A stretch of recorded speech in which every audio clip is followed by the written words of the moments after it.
What heals us and keeps us healthy matters, and that's the only reason that any of this does. What will we use our collective momentum to move towards? I have some suggestions. Let us vote to enlighten, to shrink the dark, against our human nature and toward our broad humanity. Let our vote be two reaching arms, two hands as open as the prairie sky. Let us link to hold what's been slipping through our fingers. Let us vote like we are mouths unfed, like we are queer and dark and disabled, like those we love need help living lives of dignity and meaning. Let us vote like we are sick and stuck on our own end of town, like our climate is breaking down, like our women and girls are missing and murdered, like our land was stolen and mistreated. On election days and on all the days between them, let us vote together and hope together, and together make change. Like the only reason that any of this matters is because all of us do. Like we're anything like each other, because the truth is that's all that we are.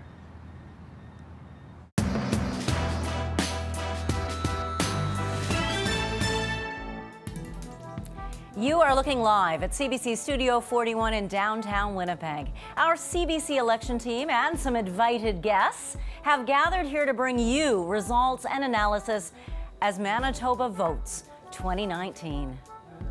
Good evening. Thank you for joining us tonight. I'm Janet Stewart. The provincial election campaign launched a year earlier than we expected.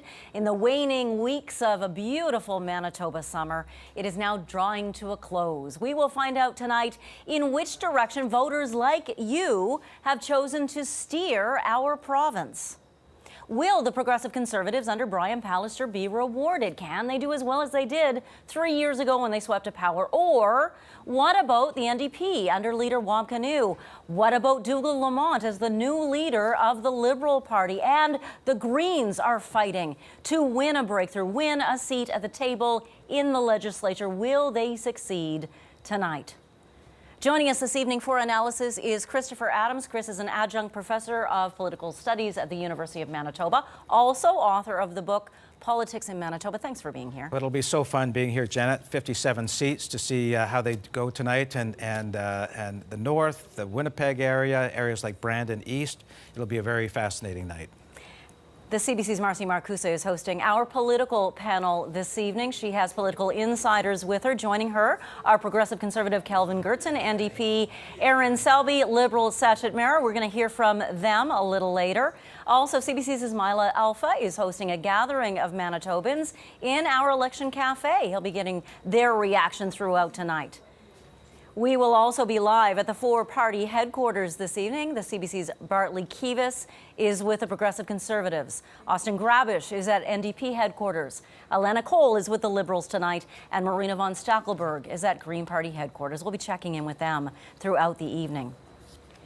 Let's begin our coverage tonight with the CBC's Marjorie Dowhouse. Marjorie is going to help break down the numbers throughout the evening. Where do we begin, Marjorie? Well, Janet, we begin with a little bit of background. Things have changed since the last time Manitobans went to the poll back in 2016.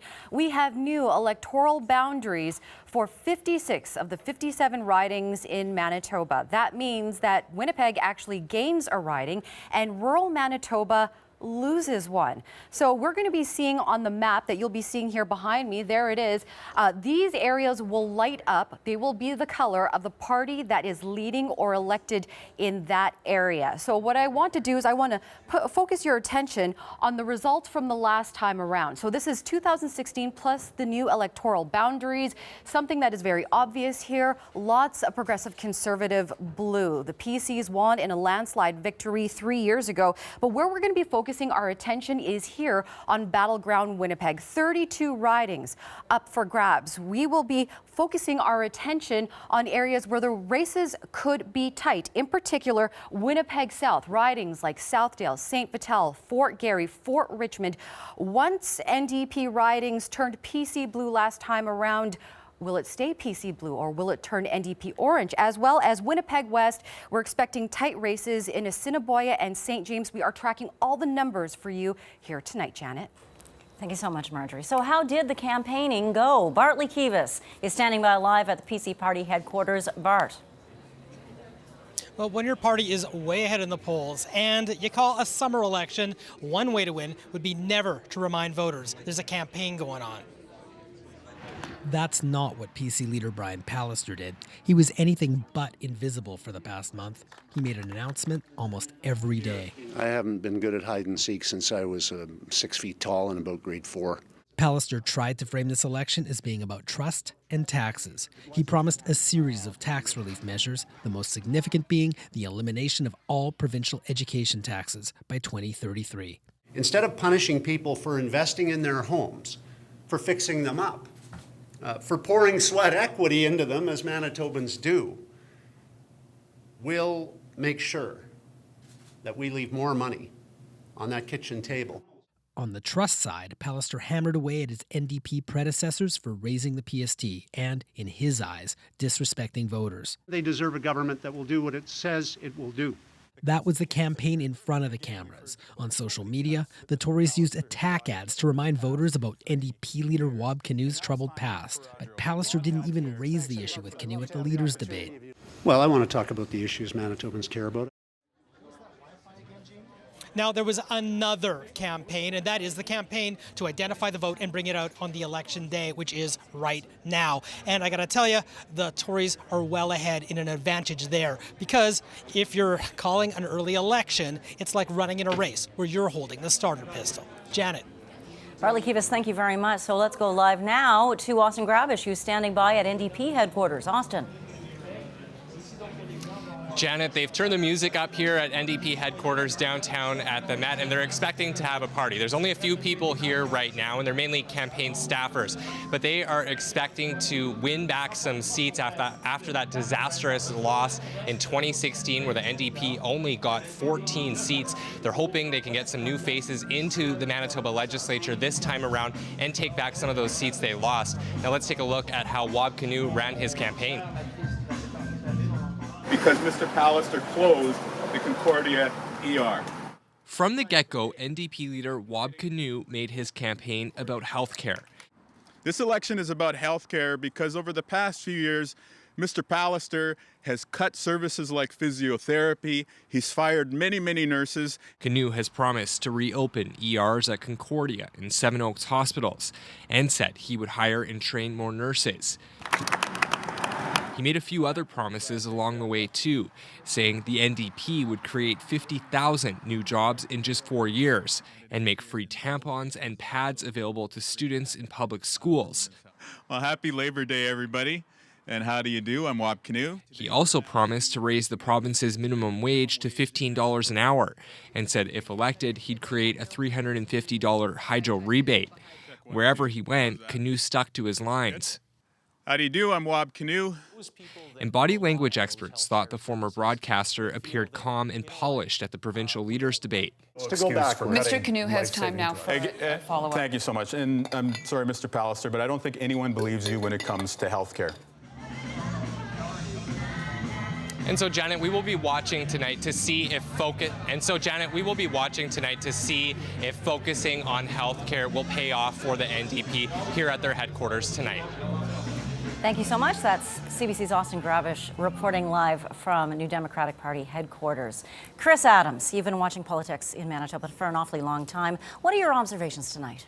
Well, I would say the PCs took much of the middle-class vote away from the NDP in the last provincial election. Really, the battle here in many places will be up north, traditional NDP area. They lost 2 seats above the Canadian Shield line. Also, we're looking at Winnipeg. As Marjorie said, there are 32 seats within Winnipeg. They used to call it Fortress Winnipeg when Gary Doer had so much of Winnipeg, and the PCs were down to 4 seats at one time. So we saw Pallister last time take away South Winnipeg away from the NDP, and the NDP wants to pull that back this election. So we'll be watching to see if they can make that happen tonight. We need to take a break on our television broadcast, but CBC's coverage of Manitoba Votes 2019 continues online and on CBC Radio 1. Marcy Marcusa will be with us in just a moment.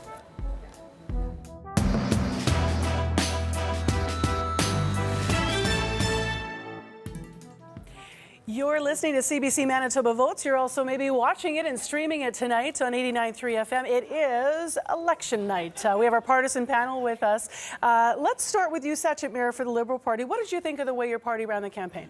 You know, we ran a strong, deliberate campaign that was focused on Manitobans being at the door, listening for what they have to say, and really introducing our candidates to all those voters out there. Was it too broad? Because some of the criticism of the campaign was it a little bit of everything, but maybe not focused enough? You know, that's funny because we were focused on what was important to Manitobans. That was healthcare, it was safety, and it was the economy. And those are things we were talking about most about at the door. It's funny because we're going to go down the line here, and you said healthcare, safety, economies. So sitting next to you is the campaign that clearly labeled healthcare, the NDP. What did you make, Erin Selby, of how the NDP campaign went this time around? I was really proud of this campaign, and I think that we ran a campaign on what we were hearing from people. They're worried about healthcare, they're not happy with the changes that have happened, and now they're getting nervous about what's going to happen in education. That's what we ran on because that's what Manitobans are telling us they're worried about. And the economy was the clear line that the Progressive Conservatives ran on, Kelvin Gertson. How did you think the campaign went? I think it went very well. I mean, we talked to Manitobans about moving Manitoba forward, not back to the old days of the NDP and Greg Selinger.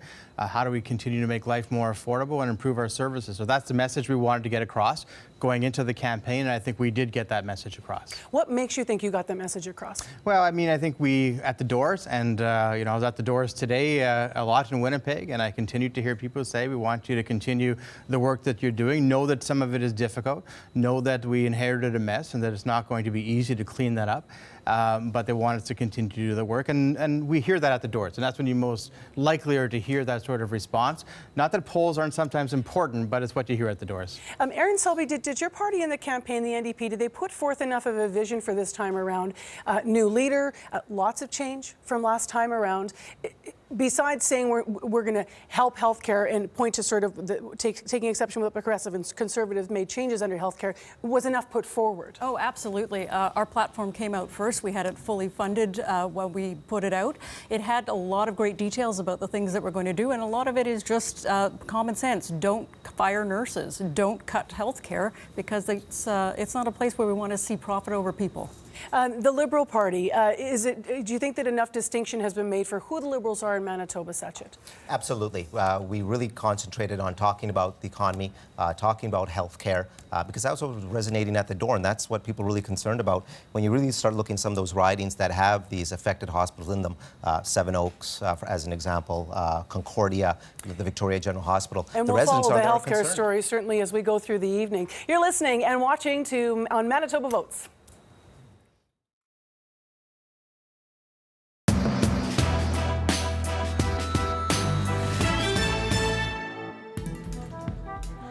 Welcome back to Manitoba Votes. If you are watching us on television or online, you will notice we've just added a little clock, little countdown clock in the corner of the screen there. That tells you exactly how long it'll be until the polls close here in Manitoba. This is Manitoba's first election with a new Liberal Party leader. Dougald Lamont is now the leader of the Manitoba Liberals. Alana Cole is following the Liberals for us tonight. She joins us now live from St. Boniface. Alana? Well, people are starting to arrive here tonight. In fact, we actually saw not too long ago Liberal leader Dougald Lamont chatting with some of the people who've worked on the campaign and chatting with some supporters. Now, there's a lot at stake tonight for the Liberals. They came into the election with 4 seats. They're going to have to win at least 4 seats in order to maintain official party status. Now, I was just speaking with Lamont yesterday. He said he was feeling good. He said in addition to those 4 seats, he'd like to see the party win a minimum of another 8 additional seats. So, needless to say, there's going to be a lot of people watching tonight to see how the party performs. Janet? Thank you very much, Alana. The Green Party came very, very close to winning a seat last time around. That would be its first seat in the legislature. So this time, they're wondering if they can break that barrier and actually get a seat at the table. Marina von Stackelberg is following the Greens for us tonight, and she joins us now from Green Party headquarters. Marina? Hi, Janet. Well, here at Charisma Restaurant, we're starting to see Green Party members trickling in, some signs going up. As you mentioned, the Green Party is hoping to make Manitoba history tonight. If they elect a Green MLA, it will be the first one ever in Manitoba's history. It will join 4 other provinces in electing a Green MLA into a provincial legislature. The hope tonight for the Greens is the riding of Wolseley. That's where David Nickars is running. He ran last election in 2016 and lost to the NDP by only about 400 votes, and they're hoping that that will be the spot where they will clinch the seat. The NDP, though, is hoping they will be able to hold on to it. They've had it since 1990. This will be the race to watch. Janet. Thank you, Marina. Now, you may have noticed there's a bunch of people standing behind my head. Those people are here for what we call our Manitoba Votes Cafe. Ismaila Alpha is with them. He's invited these Manitobans to join us. They all have a variety of concerns, and we're going to be checking in with them this evening to get reaction. Let's start right now. Ismaila? Thanks so much, Janet. Well, we already have reaction to conversations that are happening here inside of the Manitoba Votes Cafe. I do have, I've got 2 first-time voters here with me in the Manitoba Votes Cafe, Chris Ontong and his wife, PG. Thanks so much for being here today. Yeah, thank you for having us here. And thanks so much for being here, Chris. Excited to be here to witness Manitoba history in the making. Now, I can see the excitement in your face, and I've heard that you are excited. This is your first time voting in Canada. You just moved to Manitoba recently. Well, actually, we came here in 2010. Okay. Oh, so just became citizens this year. Citizens this year, and now we're looking forward to 2 elections and voting in them.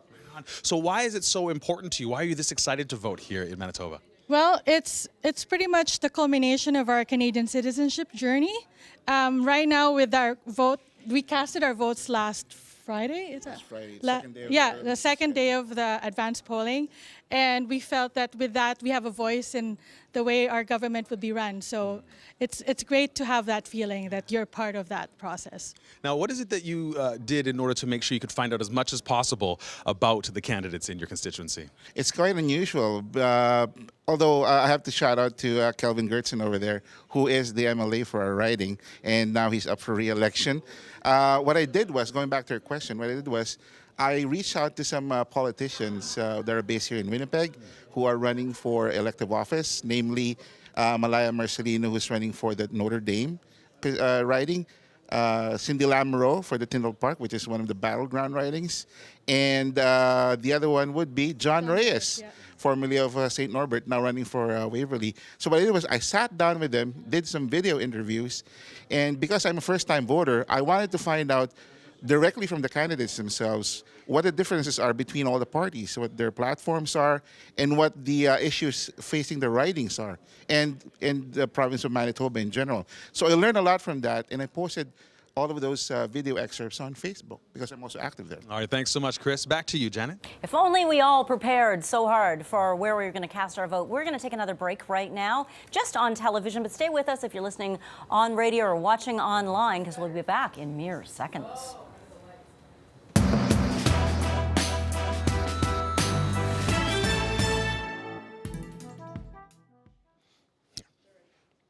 So I am standing here with Christian Sinclair on Nikonu for Opaskwayak Cree Nation. Thanks so much for being here, Christian. Oh, you're welcome. Glad to be here.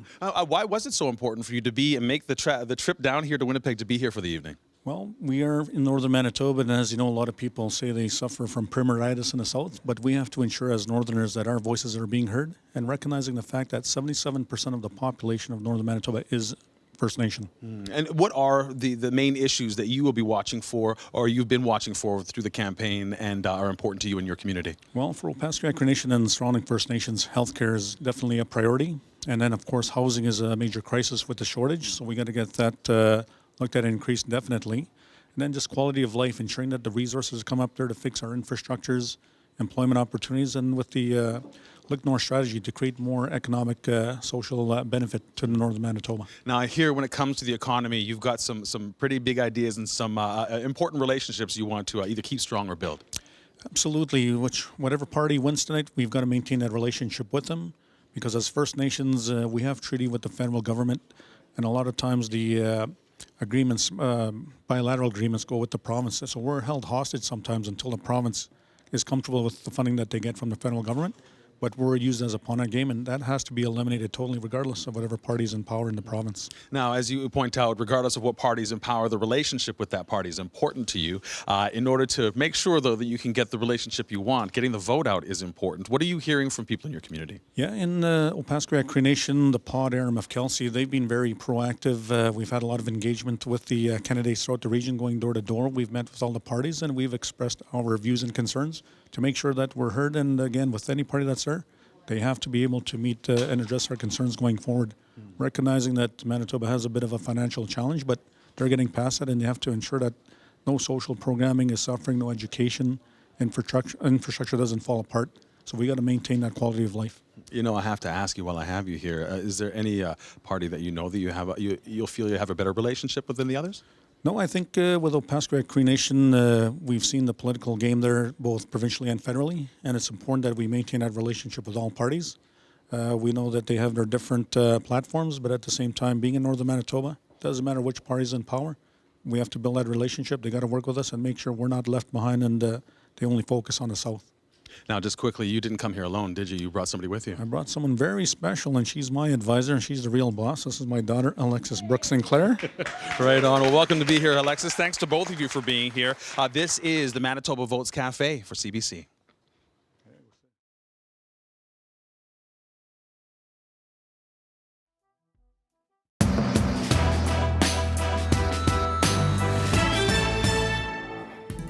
Welcome back to CBC Manitoba's pre-election show, or pre-game show as it is, because there's 8 minutes, 42 seconds left till the polls close. Our Ramraj Sharvaindaran is the host of CBC Radio's North Country, and he's also a TV reporter tonight, joining us live from Thompson. Ramraj?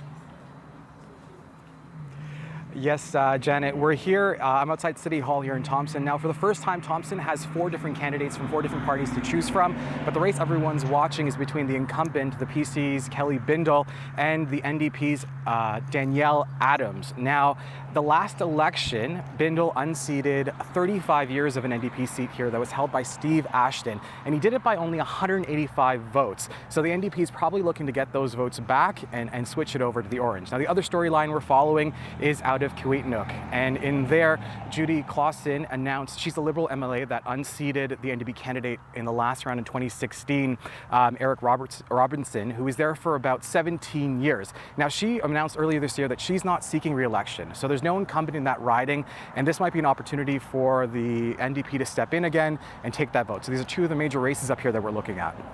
Thank you so much. Thank you so much, Ram. Marcy, you've got our political insiders who must be chomping at the bit to get our first results. What are they saying? They're pretty anxious over here, I have to say, so we are ready. So let's go through what ridings they're watching, starting with Kelvin Gertzens. Where do you think you're really watching tonight? Well, I think we can pick up some seats. I would watch the Maples, and people might be surprised to hear about that. But I think that the Maples, we had a strong campaign, a good, strong candidate running in that area. I think that we're going to look at some of the northern seats possibly in the Paw and Flin Flon as being strongly competitive. And of course, we want to hang on to Thompson, which was a bit of a surprise in the last election. And Aaron Selby would probably be pleased if you didn't hang on to Thompson. Oh, no, she'd be happy to have us keep it, I think. I will be watching what are you watching beyond Thompson? Jamie Moses came pretty close last time in St. Vital. This time I want to see him go all the way. I'm going to be looking at Brandon East. Lonnie Patterson is a former city councillor there. She's been working really hard, but of course, my heart's in Southdale, so I'm watching Southdale. We've got a strong candidate there. She's been getting a really good reception on the doorstep. Sachit Mehra. Just to name a couple, I think the entire Winnipeg North is in play. Maples, Tyndall's Borough. We don't want to take anything for granted. We still have resources, of course, with the boss, with the leader, and of course in River Heights and St. Boniface. And, you know, we're looking in South Winnipeg, too. Well, we are 6 minutes away from results. Janet? Oh, and our Sean Kavanagh is standing by at a polling station as it prepares to close. Sean. I'm in Shaughnessy Park School in Tyndall Park constituency, and yeah, we're getting the last few voters come in. In fact, we had a family of voters across the street. They're literally 25 meters from the polling station, come out 2 minutes ago with their cards in hand, go in and vote. Probably the easiest voting you'll ever do. Tyndall Park is totally in play. 2 incumbents going head-to-head tonight. That's Ted Marcelino from the NDP and Cindy Lamoureux from the Liberals. Cindy Lamoureux in boroughs, won in 2016, boundary redistribution. She says Most of my boroughs, neighborhoods have gone over to Tyndall Park. I'm going with them. Sets up a big battle. The Lamoureux family machine, her dad an MP in the federal government, or federally, and the NDP machine behind Ted Marcelino. We're going to have to see whether Dajit Kant from the PCs, Frank Komorniski, or Fleur Mann from the Greens can take away some of those votes. It's going to be an interesting one here in Tyndall Park. Janet? Sean Cavanaugh, thank you so very much. Now, do we have to take another commercial break, Terry? Okay, we get to talk to Chris Adams at this moment because we have 4 minutes and 50 seconds left to go before the polls close. Sure. Well, lots of it, speaking of polls, a different type of poll. We are looking at a number of polls that were put out over the past 5 weeks. Not as many this election as in the last election. We had about a dozen in 2016. This election, there are about 5 polls that came out. All of them actually had the PCs leading.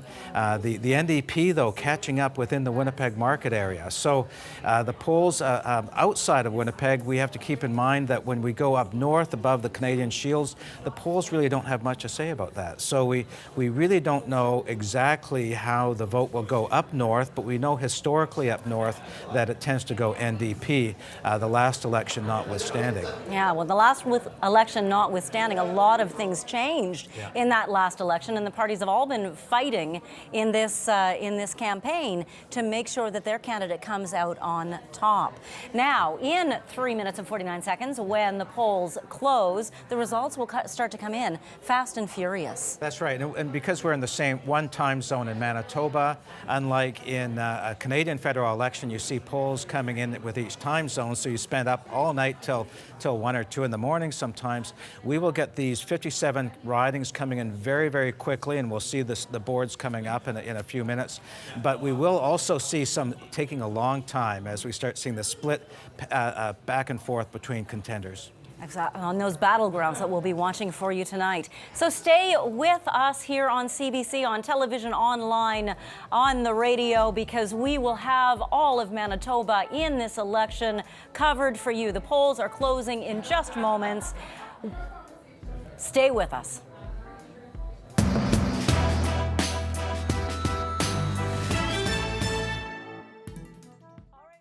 Panel on CBC Manitoba Votes. You're listening and watching. Let's talk leadership, because 2 of your parties have new leaders, and I'm wondering how important the success of the party leader, the message they got across, will extend to how your party does tonight. How are you feeling? Why don't we start in the middle this time? Erin, how are you feeling about Wab Kinew? I think Wab Kinew did an excellent job. He had a lot of attacks coming at him for things in the past, but he was strong. He showed that he's a new man, and I think that Wab's a really good role model. There's a lot of people out there who maybe don't have their life where they want it to be, and you look at Wab and see that, you know what, he turned it around and look where he is now. You feel that came across to the electorate? I absolutely do.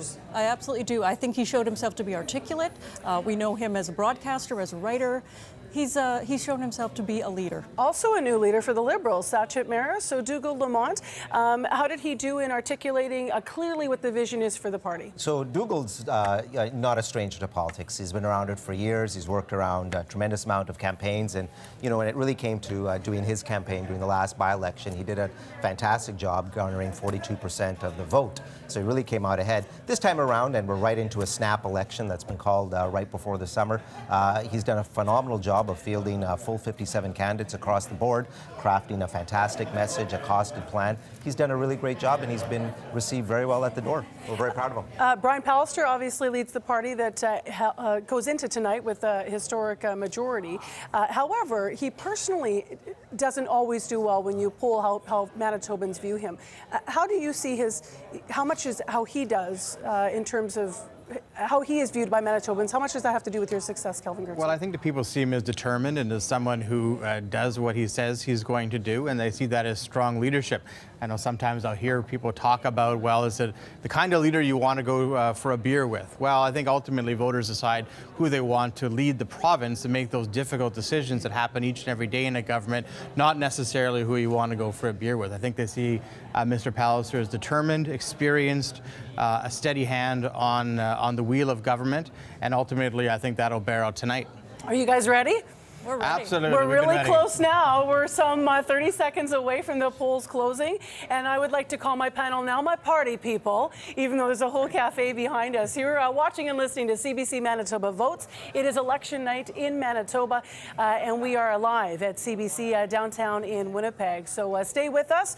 The polls are about to close, and we have full election coverage all through the night until it is all said and done, and we find out how the parties will fare. It is now in your hands as the polls close. Thanks for being with us tonight on CBC, and thanks for listening on 89.3 FM and watching online.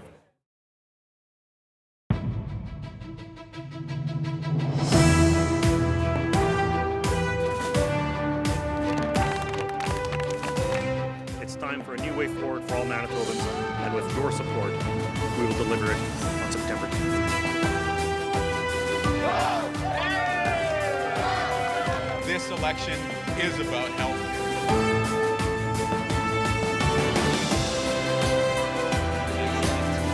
What the Greens are doing is focusing on investing in people.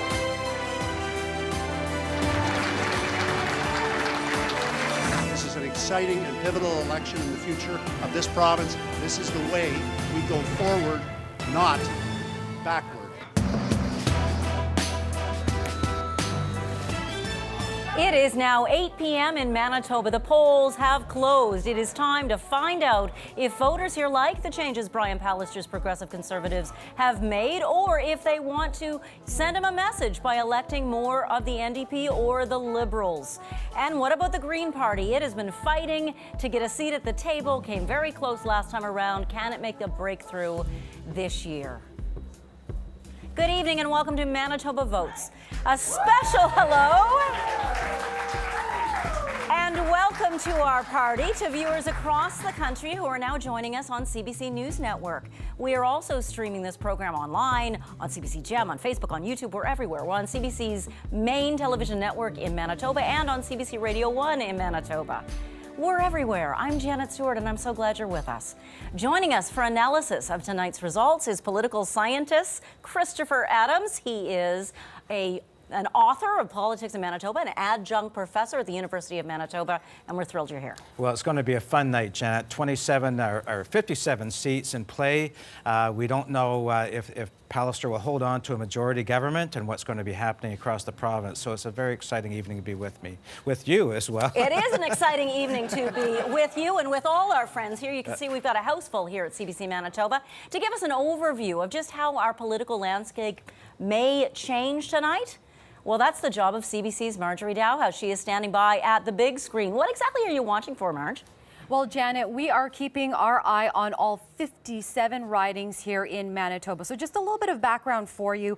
Things have changed over the last 3 years. As you may recall, the last time Manitobans went to the polls was back in 2016. Well, what has happened is the electoral boundaries for Manitoba have changed for 56 of the 57 ridings. What that means is that Winnipeg is actually gaining a riding, rural Manitoba is losing one. So this is the map that we're going to see tonight, and the color is going to change according to which party is leading or elect. So you're going to see where the parties are going to be leading, what part of the province, which ridings. Let's take a look at the last vote from 2016. So these are the results from 2016 plus the new electoral boundaries. You can see there is a lot of progressive conservative blue. Of course, we're going to be keeping our eye on Winnipeg, where there are 32 ridings that are up for grabs. Again, a reminder of the results 3 years ago. Lots of blue again, as you can see here. We're going to be keeping our eyes on some regions where the NDP are going to want to battle back. Winnipeg South is one. We're going to take a closer look at ridings like Southdale and St. Vital, Fort Garry, Fort Richmond, that the NDP are going to want to turn back orange. And also Winnipeg West, Assiniboia, St. James turned PC blue 3 years ago. The NDP are hoping to take it back and turn it orange. We're going to break down all the numbers for you tonight, Janet. Thank you so much, Marjorie.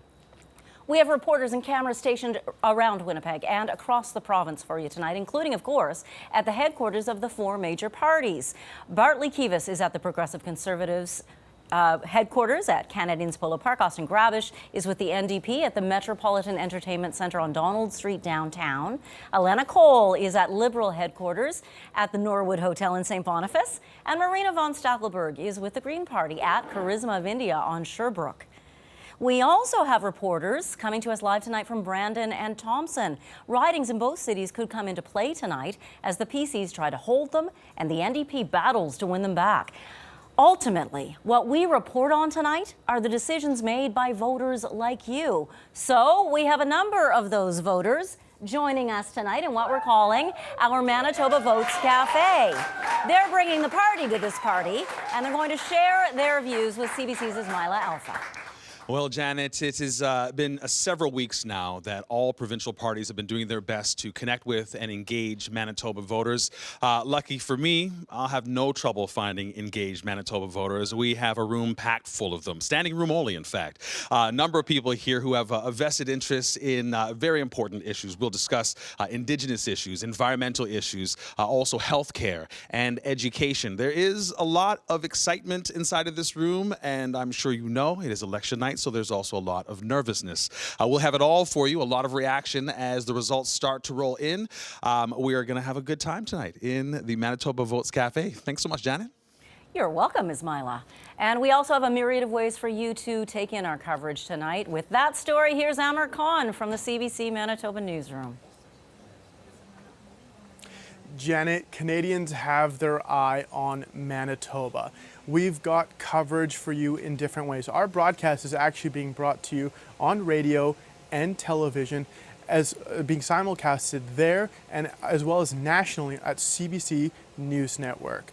To boot, we've also got, and it's going to be on digital platforms too. You can watch it on the CBC Gem app and on social media. That means YouTube, Twitter, and Facebook. To boot, we've got our digital team just over my shoulder here, and they're going to be bringing you a myriad of online coverage at cbc.ca/Manitoba, as well as our social media channels. They're going to be bringing you a live election results, a live blog, and on top of that, you're going to be getting your election news coverage throughout the course of the night. So we've got all your bases covered. All you got to do is pick your platform and stay locked in. Janet? Amr Khan, thank you very much. Political insiders may just have strong feelings about whatever happens tonight, so we invited 3 of them in. Keep trying to keep a rein on them. Good luck with that. Is Marcy Marcusa. Thank you, Janet. Well, they're all tied right now, so it's easy, but wait. Sachin Marius with us representing the Liberal Party. He's been a longtime member for some 20 years. This year he had the job of election readiness, getting the candidates and the campaign ready behind the scenes. Welcome to you. Thank you, Marcy. Representing the NDP tonight, Erin Selby, recognizable to Manitobans. Erin, a longtime party member. She also had held the Southdale riding and was a former NDP Health Minister and Advanced Education Minister. Hello. Hello. And Kelvin Gertson is here tonight. As I have been mentioning, I suspect you'll be watching Steinbach. I will a little bit. Kelvin Gertson is, maybe more than a little. Never take it for granted. Kelvin Gertson has been the representative of Steinbach, the MLA, since 2003, so seeking a 5th term in office tonight, and we're grateful that you're able to be with us tonight. Thank you. And so that is our panel. Thank you all for your service, for your work. I guess we'll see what Manitobans have to say about your parties, and we'll soon be getting some numbers rolling in. Janet. Yes, numbers. Well, they do add up, and if they add up to 29, that's a big deal. Let's go to Chris Adams and find out why. What's so big about 29? Well, there's 57 seats, Janet, so if you need to have at least half of them to take the government, so 29 is a majority in the government. To win the government, Brian Pallister took a whopping 40 seats in the last election, which was way beyond the 29 needed. So he has to lose a lot of seats to go down to 29 or less. 25 of the seats, only 25 of the 57 are outside of Winnipeg. So to win a majority, you can win all the seats outside of Winnipeg, but you still have to take a chunk of Winnipeg. So you start off with what we call Fortress Winnipeg or Battleground Winnipeg, and then you build out from that. So the big thing tonight will be watching those, the majority of those seats, 32 in Winnipeg, that will be in play. Now, when the Progressive Conservatives took 40 seats last time around, the New Democratic Party took a punishing blow. They took only 14. What do you think they're hoping for tonight? They're hoping to be positioned well, they want to win a majority government themselves, of course. Everyone does. But what would be success for them? But I think if they have over 20 seats, would be seen as success. They'd be seen as the government in waiting. Also, I think they want to prevent the Liberals from taking too much away from them. So what would be disastrous would be for the Liberals to have an equal number of seats as the NDP, or to pull enough vote away for ruining the chances in many of those seats that the NDP wants to take back that the PCs took away in the last election. Well, the Liberals are going to do whatever they can to make things tough on the NDP and the other parties tonight. Alana Cole is at Liberal Party headquarters, standing by. Alana? Well, people have started arriving. You can see there's many people behind me, and beside me is Liberal Fort Garry candidate Craig Larkins. Thanks for joining me. Of course, of course. So tell me, how are you feeling so far this evening? I'm actually feeling pretty great this evening. I'm feeling optimistic. I took kind of the day to relax and let my team get out that vote today. So I spent the day with my dog. So I'm calm now. If you were asking me this yesterday, it'd be a different story. All right, so you said you've spent a lot of time door knocking throughout this campaign. Tell me, what have you been hearing while you've been out door knocking that makes you feel that you're at an advantage tonight? You know, I think just connecting with people at the door was a huge thing for me. I did try to hit the area 3 times. It's massive, but I did manage to get a huge chunk of it done as far as connecting on the doors. And just listening. I think a lot of Manitobans and Fort Garry residents are looking for change. We've had the same 2 parties running our province for the past decades now. So the option to have a viable candidate, I think, is really what's drawing them to the Liberal Party. And our leader also is a great guy, and he's going to be a great premier when he gets elected. But for me, Fort Garry was one of the areas that was first hit by the healthcare cuts. So the closure of the Victoria Hospital was one of the first ERs that was shut down. So that was a huge conversation at the door. A lot of seniors having to travel to Grace Hospital and their family members having to travel that far were not impressed with what was happening. So those conversations were happening. Affordable housing for seniors was another big one. But then when you head into like the northern half of the constituency, climate change was a big one, and the lack of action or conversations happening with climate change. So my background, I've been studying climate change or weather patterns and temperatures rising, all that stuff for a while. So it was almost a natural conversation for me to have with residents, and it was surprising how much it was happening how often, and I think that's a great thing. Okay, well, thank you very much. Thank you. Thanks for having me. Craig Larkins, who is running for the Liberals in Fort Garry. Janet? Thank you, Alana Cole. Now it's time to check in with Austin Grabish. He's with the NDP downtown at the Metropolitan Entertainment Center. What's happening there, Austin? Well, Janet, there are a few dozen people who have started to trickle in here at NDP headquarters. They're really hoping the party can get back some of those seats they lost in 2016. I'm seeing some union members here. They're having drinks, and they're excited and feeling optimistic that they can get back some of those seats and even get some fresh faces into the Manitoba legislature. Now, to get some more insight into how the campaign has been going this year, we're joined now by Bea Brush. She's the co-chair with the NDP, and you've been with the party for really quite some time. So why don't you start by telling us why you think the NDP has a shot at getting more seats in this election after that disastrous win in 2016? I feel like we have a lot of energy and enthusiasm on our side, and certainly the candidates have been working extremely hard, even though this campaign is a whole year earlier than what we anticipated. And we have been listening to Manitobans. We've been knocking on doors, making sure that we're actually listening to what the concerns are that Manitobans have shared with us. We've put together a fantastic platform, and our leader has been working extremely hard to put together a very good mandate in terms of what we're going to be prepared to deliver.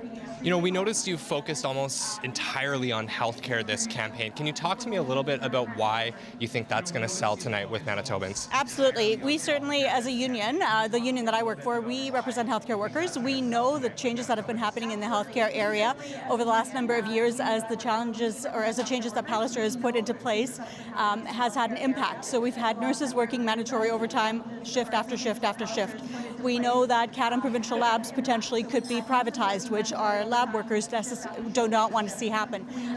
We know that the various different healthcare aides working in various different community hospitals have had to bid on the same shift over and over and over again to just maintain their workflow. So there are lots of challenges happening within the healthcare system. That means that there's longer wait periods, and people are concerned about getting the care that they want when they need it. Russ, thank you so much for your insight. We're going to be getting more insight like that all night here at NDP headquarters. Again, a few dozen people here at the Met downtown, Janet, and the NDP is expecting many more to come as they hope to get some more seats tonight. Thank you very much, Austin Grabish. Bartley Kivas is with the Progressive Conservative candidates tonight, and he joins us from their headquarters. Bartley? Well, there are a number of people starting to file in here at Canadians Polo Park, and included with us is David McLaughlin of the Progressive Conservative campaign. He is the campaign manager and the mastermind behind this campaign. Yet, I understand today you were out door knocking yourself. Absolutely. Look, every vote counts, and in many ways, what you have to do is, having identified the vote, you got to go bring it out. And so I figured my role, I'll just do my little part. So I went into a couple of ridings, knocked on some doors, and said, "Have you had a chance to go vote for your PC candidate?" I thought it was a good thing to do. I love it. What ridings did you get into yourself? Riel and St. Vital.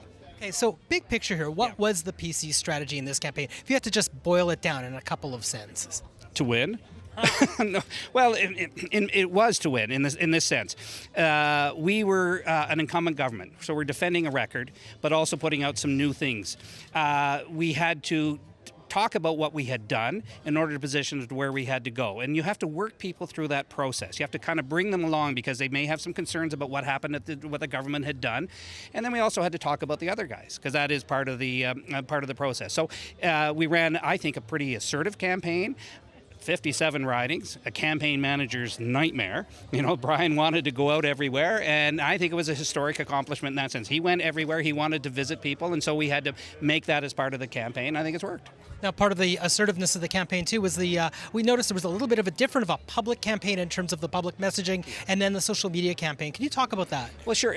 Again, you're looking for different media channels to get, people are getting information in so many different ways. So last time we did some social media, but it has really blossomed. And I think it's a lesson for all campaigns. So yes, we invested more in social media, especially pre-writ, Bart. So we put some ads out, but we found that was a way to keep reaching people and able to track what kinds of people were looking for our message. So yeah, we had a particular demographic message. We wanted to speak to women. We wanted to speak in particular parts of the province, and we know how people get information. So that was absolutely part of the strategy. And I think every campaign does that in certain ways.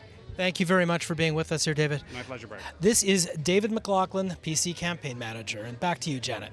Thank you so much, Bartley Kivas. We've got results coming in. Wow, one for each of the three front parties. Look at that.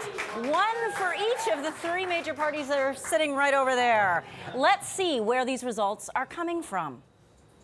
From the riding of Borderlands, I know we're getting some results. There we are. There we are in Borderland. Lauren Bro for the Liberals, only a 9-vote lead at this point. And 2 of 44 reporting. So 9-vote advantage with very, very early returns. Over the Green Party candidate, too. Yes, that's there right. you are, the Green Party showing up in Borderland. Our next riding is from St. Vital, where Jamie Moses taking, again, a very early and very slight lead. Brian Pallister wants to see Colleen Mayer win. Mayer, who's in third place by just a couple of votes right now, was a new player in the caucus in the last election, a Métis woman and a cabinet minister. So they want her to remain, but the NDP looks like they are very, very early on trying to take back that. We know they're trying to take back St. Vital. We know that for sure. In Lakeside as well, Ralph Eichler. They can try to knock Ralph Eichler off, but good luck with that. Well, that's true, and as we know, the bottom half of Manitoba, outside of Winnipeg, is traditionally very PC blue, and Ralph Eichler is part of that pattern. There you go. So let's go now to the Manitoba Votes Cafe. To all these folks who are waiting to chat behind us and hear what concerns they had going into this election. Well, Janet, leading up to this election, through the whole campaign, healthcare has been a major issue that a lot of people have discussed. And I know that it is part of what's top of mind for Lucy Karp as well. She is a medical student at the University of Manitoba. Now, that was a general statement I made, but what more specifically were you watching for in this campaign? Yeah, so one of the things that I was looking for from the different parties was an emphasis on preventative health care. And I was really pleased to see that a lot of parties included that in their platforms. So for example, in the NDP platform, they spoke a lot about including social determinants of health in their plan to address health care. So putting rent assist and EIA under their health care platform. So that I was really pleased to see. Similarly, the Liberals talked about that, the Green Party talked about that, the PC Party talked about that as well. So I think that's, kind of where healthcare is going these days, and it's a really positive change. So I was really looking for that. One thing that I was looking for that I was hoping to see more of was more emphasis on women and non-binary people's health. Under the current government, there's been quite a bit of cuts to that, and people addressed it. You know, the NDP talked about increasing lactation consultants, but I just wanted from all parties to hear a more robust plan and robust acknowledgement of the cutbacks that have happened for women's health and their plans moving forward for that. Did you get a chance to speak with the candidates in your riding? Yeah, I did get a chance. I'm in Fort Rouge, so I got a chance to speak to Wab Kinew and James Bedham, and yeah, I was impressed by both of them, to be honest. Thanks so much, Lucy. Now, I'm also here with Dr. Raymond Abdulrahman, who is a clinical psychologist. You've been a friend of my radio show for a long time now. I'd love to hear your opinions about things, but I wonder what your concerns are rolling into this election. What are you listening and watching for? Well, I'm watching for two issues. I think one issue on the table is the issue of healthcare, and some people are more specifically talking about mental health care. And I think it's a good issue to talk about, but the second issue is that of inclusion, and that tends not to show up as an election platform issue, but it needs to. And there's a reason why. Both of those issues impact the well-being of our citizens. And when we have good, healthy citizens, we have a good, healthy economy. And so often people are talking about, you know, that this election is about healthcare and the economy. The interesting thing is both the Peachy report and the Virgo report, both reports that look at healthcare, would suggest that the more increased access we have to psychological services, the better that Manitobans would be. On top of that, that for every dollar that we spent towards psychological services, we save $5 in healthcare. So addressing that issue of mental health not just works in terms of our health, but also improves our economy. Thanks so much. As you can hear and see, there are a lot of well-informed Manitoban voters here in the Manitoba Votes Cafe. Back to you, Janet. Thank you very much, Ismaila. We have more results coming in. Let's go to the Kamisak and find out what's happening. Amanda Laughlin there in the lead, 49 votes over another very well-known candidate, Ron Evans of the PCs. And Laughlin is the incumbent, and also the name Laughlin. Her father was Oscar Laughlin, and so they want to hold that on for the NDP. But Ron Evans is the past chief of the Assembly of Manitoba Chiefs, star candidate for the PCs. So this will be worth watching tonight, Janet. Going to Thompson now, where we see Kelly Bindle, the incumbent, in the lead by only one vote. One vote. They took it away from the NDP before. The NDP want to take it back for the Ashton family, so we'll see how that goes. In Borderland, let's just get an update on what's happened there now. Josh Gunter's jumped into the lead there over the Liberals. Not unexpected. It's rural South Manitoba.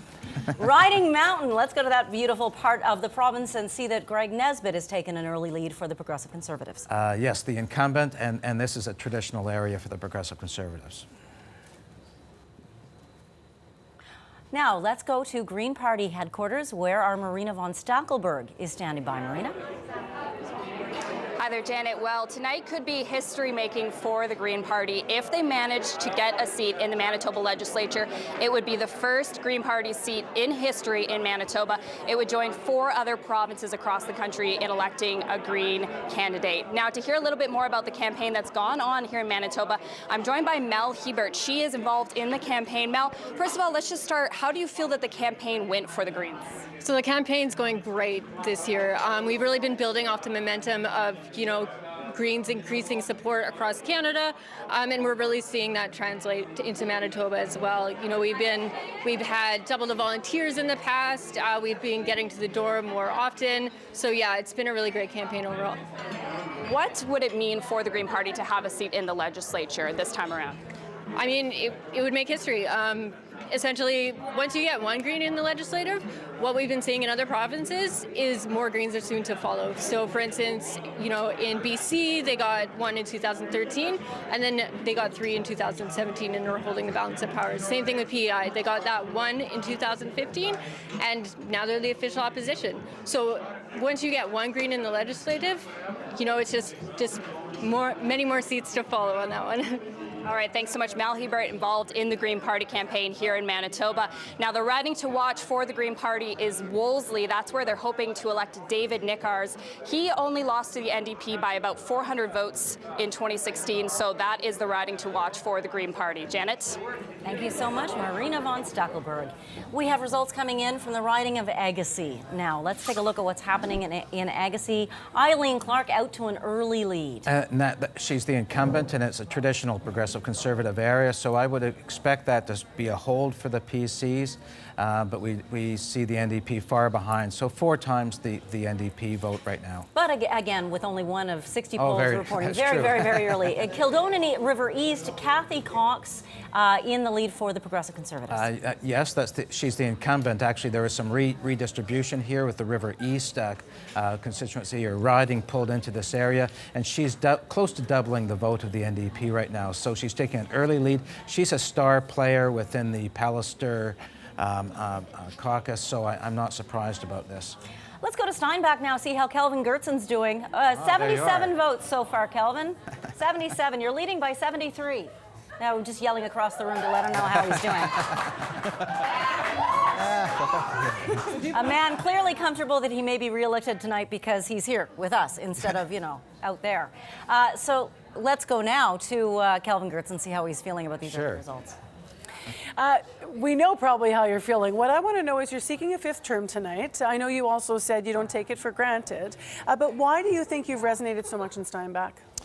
I mean, it's a really great constituency, and I think that if you work hard and you represent people, even if people don't agree with everything that you do, and people don't agree with everything that I do, but you're honest and you present that you're doing it for you think are the right reasons, that ultimately people respect that. And I think that's true in politics generally. People may not always agree with everything that you do or your position, but if you're open, if you're accessible, if you're approachable, you get a lot of credit for that. And so I give a lot of credit to the residents of the Steinbach constituency. It's the greatest honor and greatest job of my life. You'll hear this again tonight, but for me, it's true.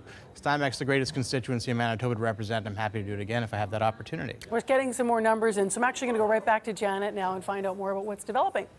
Well, we're getting more and more results pouring in, so let's go straight to what's happening in Notre Dame. We're getting riding results showing Malaya Marcelino in the lead. And Marcelino's a well-known name in that side of the city, and the NDP want to hold that. That's an area that's expected to be a hold, part of the core area of Winnipeg. And in Lakeside, we see Ralph Eichler's lead is increasing with only 2 of 58 polls reporting. Longtime member of the PCs in the caucus, and so not surprising that he's holding that in rural Manitoba. In Lac de Bonnie, Wayne Owasco is in the lead. Yes, another safe seat, considered safe for the PCs, not unexpected to have that lead, but of course it's very early on. And back in Winnipeg's core, Point Douglas shows Bernadette Smith in the lead, again with only 1 of 42 polls reporting. Yes, and she represents one of the poorest ridings in the province in terms of income. She won by a by-election after Kevin Chief resigned, star player of the caucus. So the NDP really plans on holding that seat in this campaign, Janet. In Portage la Prairie, Ian Wishart out to an early lead. Ian Wishart, well-known previous leader of the Keystone Agricultural Producers, as well as was in cabinet for a while under the first term of Pallister. Charlie Huban was a star candidate for the Liberals, past judge and past Liberal leader during the 1970s. So, but I think Wishart's going to hold this on. Kildonan River East shows Elliot MacDonald in the lead for the NDP. Oh, so he's now jumped ahead of Kathy Cox from when we saw, obviously, another poll has come in. So the NDP would like to take this away. Battlegrounds we're watching tonight. Yes, in Fort White, Brian Pallister has 18 votes, leading 8 votes over B. Brusk of the NDP. And even though the PCs see this as an ultimately safe seat, I do know he had many of his volunteers out there knocking on doors right up till last night. So I don't think there will be a seesaw battle, but anyway, that's the leader's seat that he's taking. In Brandon West, Reg Helwer out to, again, an early lead. And Janet, Brandon is mostly divided by 2 halves, and Brandon West is traditionally a PC side. It's the Brandon East side that we want to watch that sometimes has a seesaw battle. In Selkirk, Mitch Obach taking a good lead this early in the night. Only 1 of 54 polls reporting, but he already has a lead of 280 votes over Alan Lajamodiere. Yes, and that was long time held by the NDP, and Alan Lajamodiere, a Métis candidate, took it away in the last election. So obviously the NDP is trying to pull that back. But again, 1 of 54 polls reporting. It could be a particular neighborhood within that area reporting. But that'd be interesting to watch for the rest of the evening. Vote share will tell quite a story tonight. So let's go to Marjorie Dowhouse. She's watching that for us. What are we seeing this early in the evening, Marjorie? Well, Janet, what we're seeing from the early results so far is where the parties are leading. So you can see we've got the PCs leading up in the north, a lot of PC support here in the south so far. If we take a closer look there at southern Manitoba, we'll zoom right into there, you'll see that this is an area that the PCs are leading in southern Manitoba. But as you mentioned, let's take a look at the share of the vote right now. These numbers will show you how much support each party is getting. So right now, the Progressive Conservatives have 48.9% of the popular vote. Remember last time around they won with over 50% of the popular vote. The NDP at 36.2% of the popular vote. That majority number that you see there, 38.7, that is a historical number, the lowest historical number that a party has got of the popular vote, and they ended up being the majority government. The Liberals at 9.5% of the popular vote, 3.9% for the Greens right now. Again, these are early results. But besides the popular vote, what is important here are the number of seats each party wins. The PCs right now are down 5 seats. The NDP are up 5 seats. So you can see they're opposites from one another. The PCs, though, it shouldn't be a discouraging result because they actually have to lose 13 seats to lose a majority government. The NDP have to make big gains. They have to win 18 seats to form that majority government. Again, Janet, we're seeing a lot of PC support here in the south. So far, they're leading in this part of the province. But again, it is early. Lots of results still to come in, Janet. Thank you very much, Marjorie Dowhouse. Turtle Mountain is sending in its first results. We know that Doyle Panuke is in the lead for the Progressive Conservatives. Yeah, just 2 out of the 86 polls reporting pretty well a safe PC seat, so not unexpected. Brandon East is going to be a battleground tonight. We expect it to be. Right now, Len Iselson, the incumbent, is in the lead. And just one of the 40 polls reporting, so very fragmentary results, but it does look like an early lead, and I think this will seesaw during the night, Janet. In La Vérendrye, Dennis Smook in the lead. Probably a safe seat for the PCs in rural Manitoba outside of Winnipeg, south half, so that's not unexpected, and with 2 of 53 polls reporting. Red River North, Jeff Wharton in the lead for the PCs. Yes, well, that's not unexpected, and once again, it's just early polls. I sound like a broken record, but... Well, I'm old enough to know what a broken record sounds like, and I don't think you sound like it at all. Sarah Pinson in the lead, and Interlake Gimli for the NDP. Interlake Gimli is an interesting place because it's where the south meets the north in Manitoba, and that's where the battleground historically the past 30 years has been. So as the province goes, often so too does the Interlake Gimli area. So you want to watch that as a bellwether region. Well, bellwethers are what we're interested in tonight. We want to know which way this is going to go. Let's go to our political panel with Marcy Marcusa and find out what they're thinking about these early results. Well, we also have heard the word early down the line here. However, there are numbers there to look at, so they're suggesting something to us. Erin Selby, I'm going to start with you. Are you concerned at this point in the evening? No, not at all. I mean, at this point, we're talking about one poll reporting in many of places.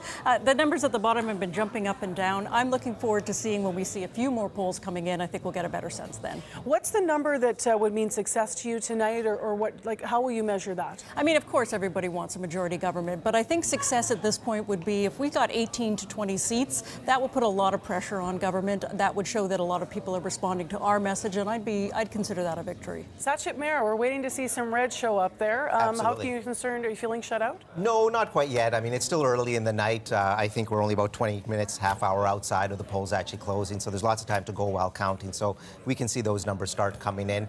Success for us is absolutely going to be maintaining party status, making sure we're increasing on top of that amount as well, and making sure that there's a good voice inside.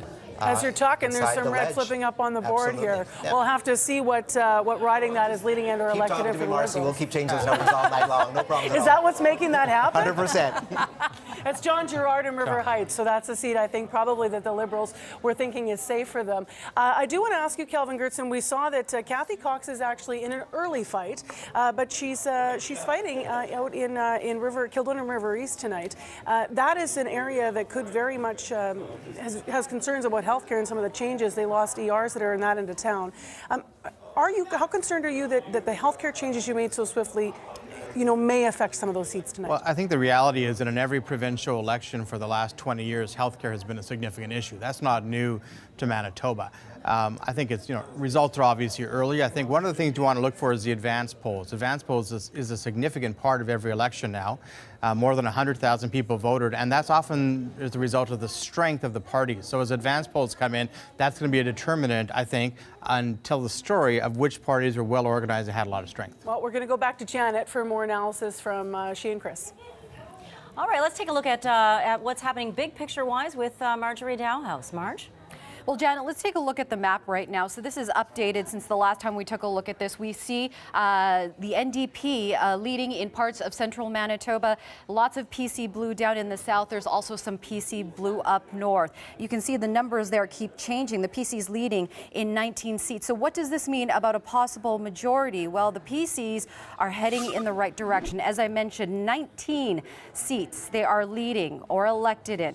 Now, the difference is about 10 seats. You can see 29 is needed for a majority, so they're holding 14 right now. What that means is that those ridings have not reported results yet, but those are seats that the Progressive Conservatives won last time around, so they have incumbents running in that. If they hold on to those 14 seats, that takes them well over the 29 needed for the majority by 5 more seats. Look at that, 1 more now for the PCs, 21 leading and elected. Early results, but this shows the PCs are heading in the right direction about that possible majority. Janet? Thank you very much, Marjorie Dowhouse. More results pouring in, this time from Fort Richmond. Let's take a look at how people have voted there. Again, 1 of 40 polls reporting, but we see Sarah Gillimardi in the lead for the Progressive Conservatives. And some people had thought, insiders had told me there might be a battleground, and so let's go over to the Assiniboia. What's happening in Assiniboia? Scott Johnston in the lead for the PCs. And that's quite interesting. The Assiniboia was Stephen Fletcher before, so it's open seat. In St. Boniface, Larissa Sims is in the lead for the NDP. Again, only 1 of 46 polls reporting at this point. But this is important because right now she is leading, again, only by 4 votes, but the Liberal Party leader, Dougal Lamont. And St. Boniface is a diverse neighborhood, so we don't know where that one poll is. And here's John Gerard leading in 1 out of 47, Janet. Yeah, in River Heights, John Gerard in the lead. And John Gerard's longtime MLA for that area, past leader of the Manitoba Liberal Party, was a cabinet minister with Jean Chrétien, and so he's well regarded in that part of the province. In McPhillips, Greg McFarlane in the lead for the NDP. Yes, so this is a traditional NDP area, so this would be a probable hold. Shannon Martin had to move seats, so he came into the city. He was a member of the past government, and it'll be interesting to see whether his jump into the city, if he can take this seat.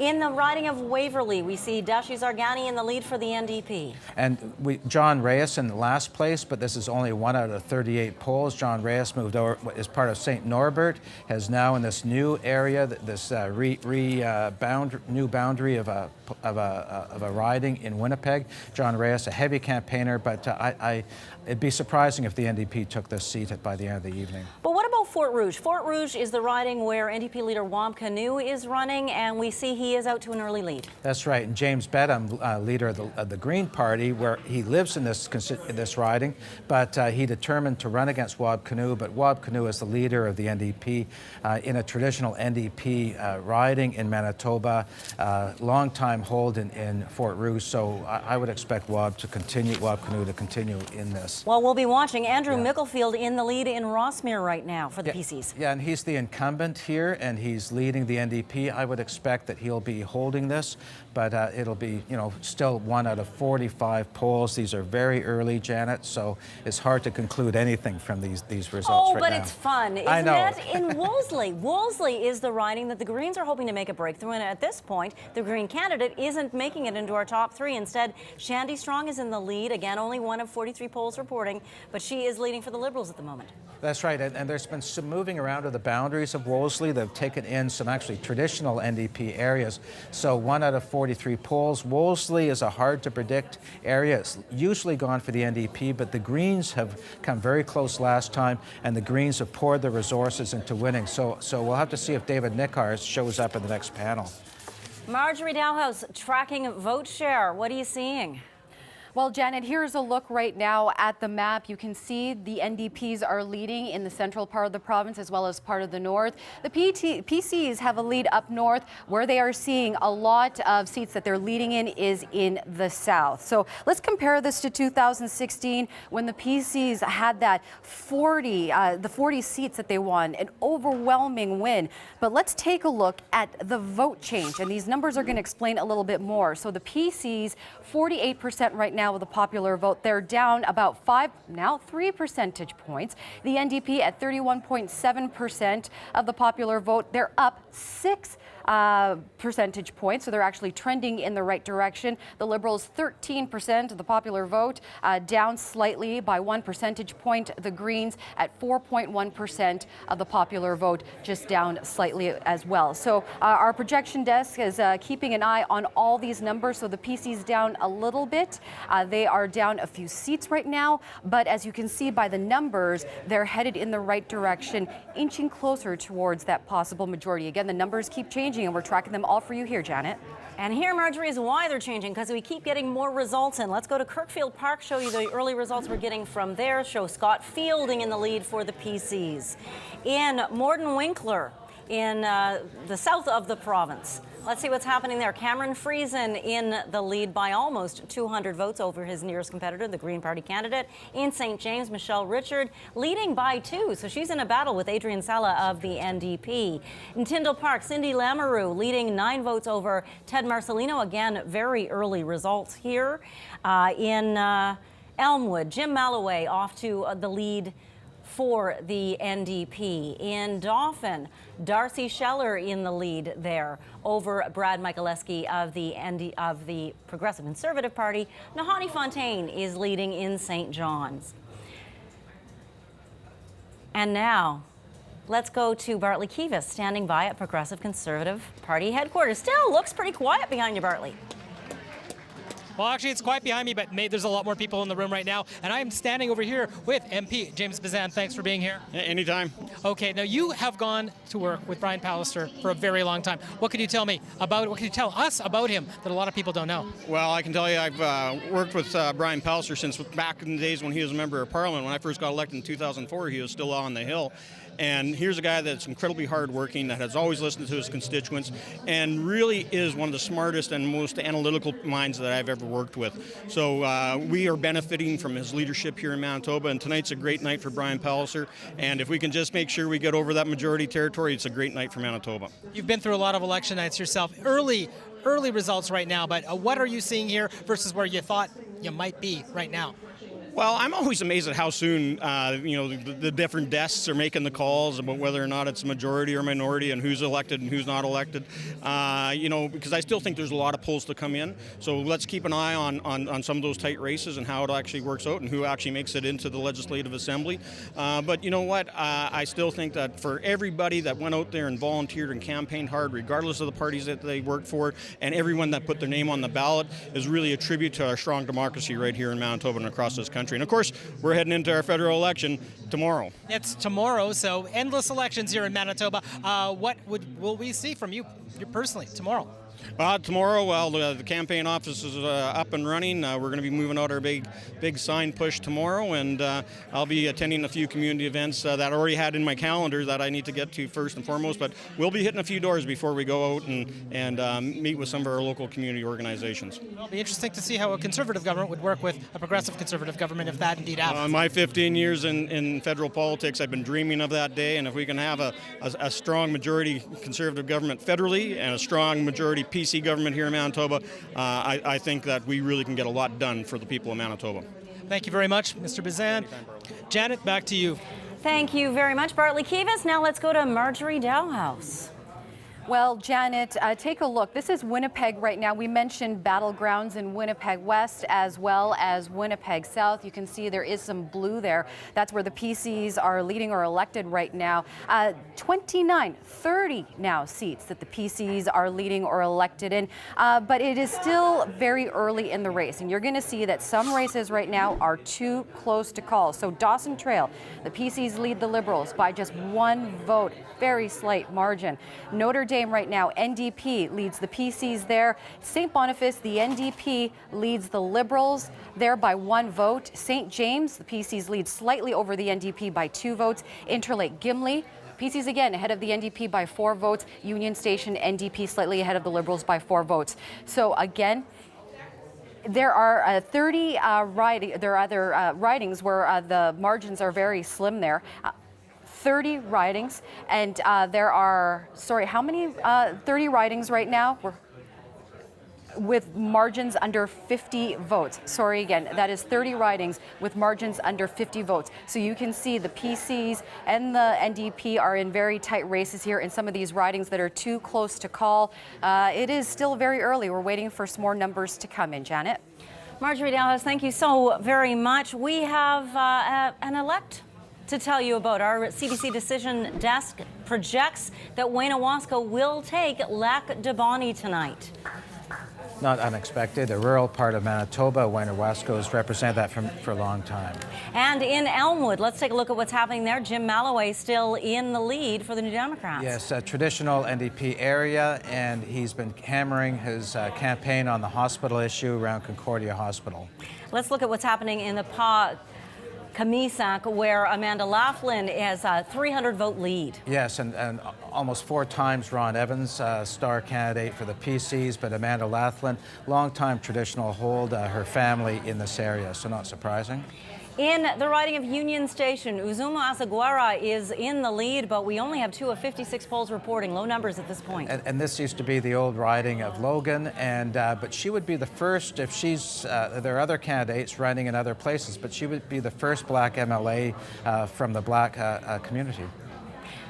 In Point Douglas, Bernadette Smith in the lead, a sizable lead over Michelle Redmond early on. Yeah, a very low-income part of the city, core area. She was elected to replace Kevin Chief after he retired, and she's been very popular in the caucus and a hard worker. Well, speaking of that, our Austin Grabish is standing by with Bernadette Smith, so let's go chat with him now, shall we? Austin? Janet, I'm with Bernadette, and she does have that early lead. Bernadette, how are you feeling? Feeling great. You know, I really worked hard on the campaign, talked to a lot of Manitobans, heard a resounding no to Brian Pallister on our steps in the North End. People are not happy about the health care, about the cuts that they're seeing in the North End and right across Manitoba, door knocking and other campaigns, helping other people in the northwest corner of the city. You know, we heard number one issue, health care. People are worried about getting emergency services in their area.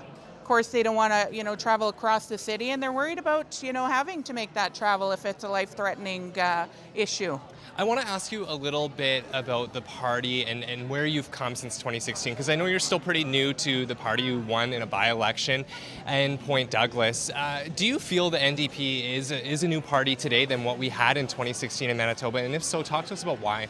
Absolutely. I was elected in 2017, and I've seen, us have the most amount of women that are running for the NDP. We have a diverse amount of people that are running for the NDP, and we have a lot of energy. People from healthcare to education to grassroots, and that's really brought a lot of energy and enthusiasm to our party. We have a new leader that's really, amazing, that's really been able to bring our party together and really bring people together. So I'm super excited to be a part of an NDP that listens to Manitobans, that's working hard for Manitobans, and certainly, we're going to, hold this Pallister government to task. And it's early in the election, so we don't know within the results. We can still, form government. Bernadette Smith, thank you so much. Janet, we'll be keeping an eye on results as they continue to come in here. We're hearing lots of clapter as the NDP seats do pop up here, and still a lot of optimistic faces. Well, we do have many, many races that are very, very close to call. Vote share could tell a big story tonight. So let's go to, we have, I believe, one riding that we wanted to show you tonight. One result from Fort White. Yes, Brian Pallister, our decision desk, projects that he will win the riding of Fort White. No surprise, Janet. No surprise. Brian Pallister winning his seat, so that is a victory he was looking for this evening. Let's see what else happens. It depends on vote share largely, and also how those votes work in terms of efficiency. Let's go to Marjorie Dalhouse and look at that. Well, Janet, the numbers are coming in fast and furious, but what we're going to do now is we're going to take a look at the big picture. We're going to start off with share of the popular vote. The PCs right now have 50.9% of the popular vote. They won last time around with 50% of the popular vote. The NDP at 29.4% of the popular vote. Liberals at 13.7%. The Greens at 4.7% of the popular vote. Again, you see that majority number, 38.7%. That is just a historical mark of a party getting that percent of the popular vote and getting a majority. Let's take a look, though, at the seat change, because seat change is important here. The PCs are down 8 seats right now. They would have to lose 13 to lose that majority government status. The NDP are headed in the right direction. They're actually looking to gain 8 seats. No change for the Liberals, no changes for the Greens so far. Again, early results, but these numbers are coming in fast and furious, Janet. Thank you very much, Marjorie Dowhouse. Looking at the vote share from last time, apparently, and for the NDPs, it was 26% last time in the popular vote. Cafe folks, you can hear them chatting behind me. I'm wondering what they're chatting about. So let's be nosy and ask. Let's check in with Ismaila Alpha. Well, that's not being nosy at all, Janet. That's why we're here, is to ask everybody in the Manitoba Votes Cafe how they're feeling and what they're expecting from tonight's election. And I'm here with Dane Bourget, who is, a recovered addict and the founder of Jib Stop Peer Support Phone Line. Now, Dane, I wonder how you're feeling about this early lead for the Progressive Conservative Party. You know, it's not that surprising, considering how much they won by last time. And I guess, like you say, it's still really early, but it is a lead. And I guess we'll kind of see as more results come in what happens.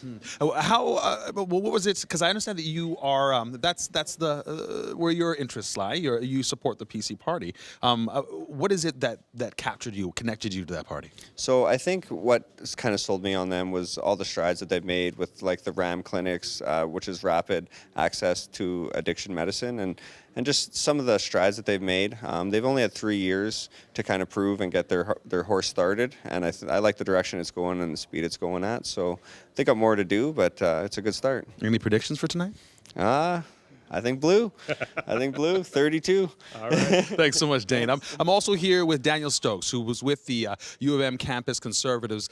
Daniel, how surprised are you by this early lead? Right now, I'm not actually too surprised by it. I've been out at the doors a lot this summer, door knocking in a variety of different ridings around the province, rural, city, stuff like that. And the stuff we've heard at the doors has been pretty supportive of the PCs, of the progress we've made in the past 3 years, and I'm hopeful that it'll be another majority again tonight. Now, the U of M campus Conservatives, where are the rest of them? The rest of the campus Conservatives are out at different ridings, so they're out in Fort Richmond, they're out in Waverley, they're out in variety of different ridings. So I know you'd have a sense of the ridings where the race is going to be a little closer. What ridings are you watching closely today? St. Vital is definitely one that I've been watching pretty closely. I've door knocked a lot there. I've gotten to know the people in the campaign, the candidates, all that very well. So I'm hopeful that that St. Vital will remain blue with Colleen there, but I do think it's going to be close. So. Yeah. What's your prediction seats-wise for the election tonight? I'm thinking about 37, 38 for the PCs, and then about 10 for the NDP. So you're predicting a bit of a loss then for the PCs as far as seats that they hold? Right now, you have to look at how the way that the provinces were. Are the boundaries removed, sorry. And I think right now that there might be a little loss, but I also have hope that, we could come back at 43, 44 too, so. All right, thanks so much, Daniel. So 2 PC supporters here predicting a majority government for the Progressive Conservatives this time around. Back to you, Janet. Well, one progressive conservative star, there, I said it, who's running tonight is Heather Stephenson. Let's see how she's doing in Tuxedo. She is in the lead there. One of the wealthiest parts of the city of Winnipeg, and it used to be held by Gary Filman, so that's not surprising. Let's see what's happening in Thompson, where there's been a battle predicted there tonight. Kelly Bindle, the incumbent for the PCs, is currently trailing the NDP candidate. Well, it was a shock when Bindle took it away from the NDP. It was a long-time Ashton hold before.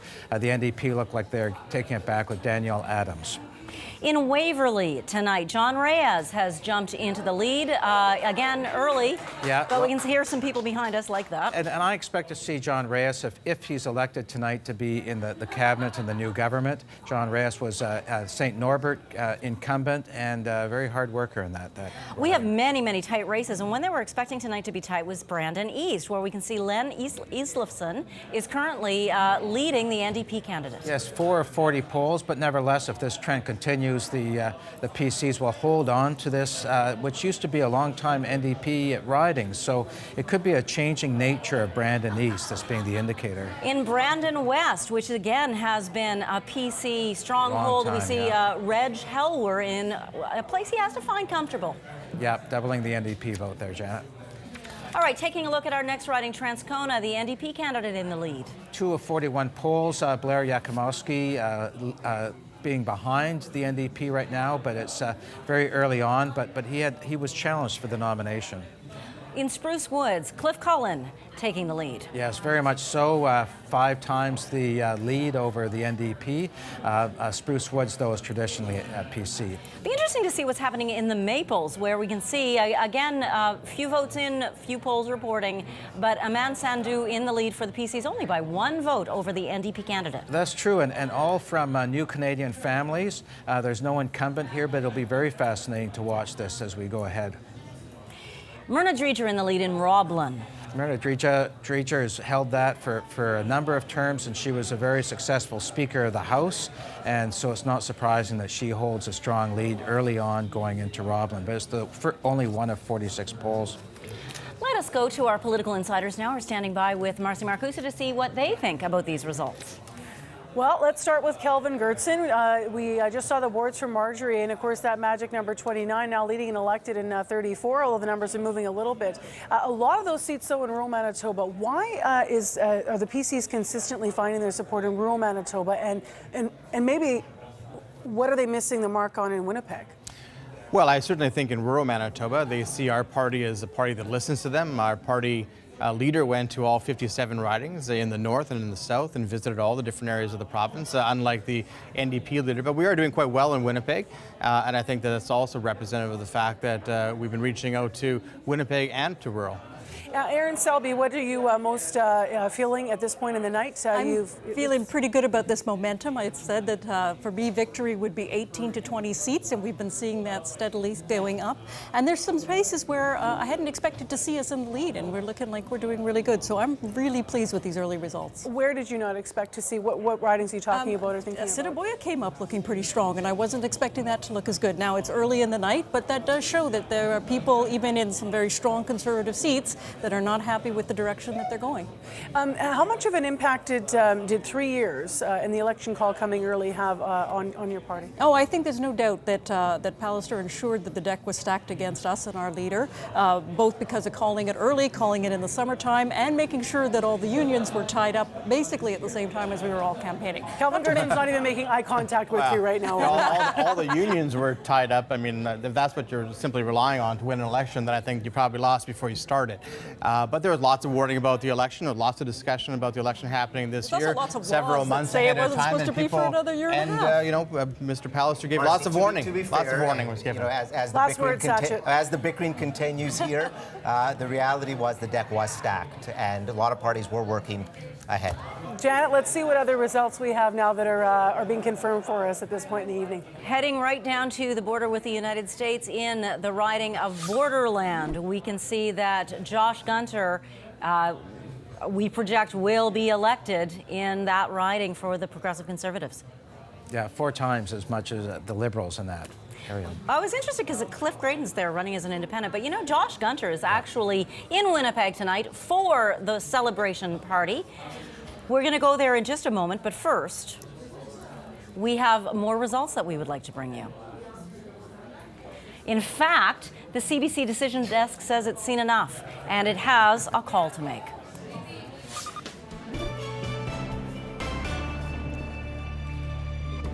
CBC is projecting a progressive conservative government tonight. So many tight races this evening. We can't say yet if this will be a majority government, but we do know that Brian Pallister's Progressive Conservatives are getting a second consecutive term.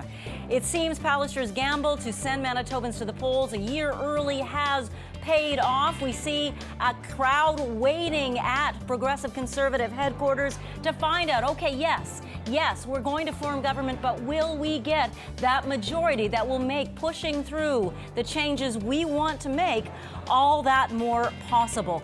Your thoughts on this, Chris Adams? I think it's a success for Brian Pallister, but also for his campaign director, David McLaughlin. Second time he's directed this campaign. Pallister has brought in many high-quality candidates as well, and they've been able to take much of the middle-class vote and hold on to them in this election. So it's quite an achievement for him. It's a second term, and that's a major thing for a first-term government to get the second term. So he's made great progress for the Conservatives, Progressive Conservatives. So we have celebrations tonight in the PC camp for Brian Pallister winning his riding, winning a second term in government, and also for Josh Gunter in Borderland winning his seat tonight. Josh is standing by with our Bartley Kivas. Yes, I'm standing here at PC headquarters with Josh Ginter. Josh, first of all, how old are you? I'm 25 years old. What is it like being on? You're going to be an MLA-elect, MLA designate at 25. Yeah, it's an incredible honor. I'm very humbled, deeply grateful to the voters of Borderland, and just excited to get to work on their behalf. What does it say to all people in their mid-20s of all parties interested in politics that person your age is now an MLA? Yep. You know what? Get involved. Get involved in politics, and who knows where you'll end up. But just get involved and be a part of the process. There were some people who speculated that Cliff Graydon, because he had been in politics for a while, would put up a tough challenge. What is it like for you to defeat a person as well known as Mr. Graydon? You know what? I was out at the doors talking to the people of Borderland. They want someone who can quietly put their shoulder to the wheel and get to work on their behalf, lowering taxes, making life more affordable, improving services, building roads, all the rest of it. So we're focused on actually the issues and getting things done. So. Speaking about the wheel, tell us what you do for a living here. Yep. I drove truck for about a year and a half, long haul truck driver. So I was down in Florida and Alberta, Texas, all the rest of it. So it's it's been an interesting life. So it's yeah. And not to stump you, but that's an interesting line of work for an elected official. Yeah. What do you think that brings? What kind of perspective will you bring, being a person who's driven a truck a long distance? Yep, absolutely. I've worked at the grassroots level. I know what people talk about, and so. I intend to bring that with me. I carry that in my heart and their concerns. So, yeah. Josh, congratulations. That was Josh Ginter here at PC headquarters, and back to you, Janet.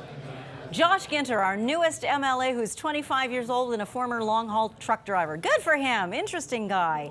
Let's go to Marjorie Dowhouse and look at those races that are still neck and neck tonight, Marjorie. Well, Janet, here's a look right now at the current map colors. You can see that we have some progressive conservative seats that are being led by that party down here in the south. We see some NDP orange up in the central part of the province, as well as stretching up north, so the NDP leading in parts of the province there. But let's take a look at the number of the share of the votes right now. 50.2% for the progressive conservatives. They're well over that 38.7% needed for a majority. And actually, in fact, the PCs have been over 44% for most of the evening. 29.8% for the NDP right now, 14% for the Liberals, and 5% of the popular vote for the Liberals. So you can see, because of that number, that's why CBC's projection desk is projecting a PC government. But we're going to take a look at some races that are just too close to call, and that's why, Janet, our projection desk isn't making a call on what kind of government this is going to be. So right now, Riel, one of the tight races, the PCs lead the NDP by 2 votes there. Fort Garry, and the NDP leads the PCs by 20 votes. Assiniboia, the PCs lead the NDP by 22 votes. So some very close races right now. I'm hearing that we have about 20 ridings where there are less than 100 votes separating the top 2 parties. So again, you can see here from the map, we're getting lots of results in, and you can see that the PCs are leading in the south, and we're seeing the NDPs leading up north. Janet? Thank you very much, Marjorie Dowhouse. Lots of buzz coming from the cafe behind me. Let's check in there now. Ismailov, I do have a question for you. Yes. Those red cups you're drinking from, yes, that's just water, right? It is just water. Ah, yes. okay, just checking. The excitement in the Manitoba Votes Cafe is coming from the results that are rolling in. And when it was announced that there is a projected win for the Progressive Conservative government, it looks like there's a lot of reaction from our team here and our people in the cafe. I want to start with Eric Rader, who's with a Wilderness Committee. Now, Eric, I wonder, well, you have, I know, a vested interest and a concern for the environment. What does a Progressive Conservative government moving forward mean for your concerns? Well, I've been working on Lake Winnipeg, and I've been working on parks and wetlands across the province. So the stances from the Progressive Conservative on those issues is not as strong as I'd like to see, but there's been some recent announcements about increasing wetland protection and a program called GROW or ALICE, and we're looking to see that roll out in a much bigger way across the province to protect water before it gets to Lake Winnipeg. So if this is what we have, a PC government, then that's the thing that we'll start working on. Thanks so much, Eric. Now, Danielle Morrison is an articling student at law, and I wonder what reaction you had when you heard the news, you heard the announcement, a projected win for the Progressive Conservatives in Manitoba. I think a lot of my feelings are reserved at this point. I am hopeful that the Conservatives will give more meaning to legislation such as the Pathway to Reconciliation Act. I think that's going to be a great opportunity to move towards consent from Indigenous groups when it comes to environment, and less about consultation and accommodation, because we know that those types of things don't work. I'm also hoping that this government is going to look more at justice and in terms of decreasing the number of Indigenous people incarcerated, remand centers and prisons, and also looking at rehabilitation. People don't get better by sitting in jails, behind bars. They need support services. They need to be treated as human beings. Thanks so much, Danielle. And there you have it. Back to you, Janet. Thank you, Ismaila.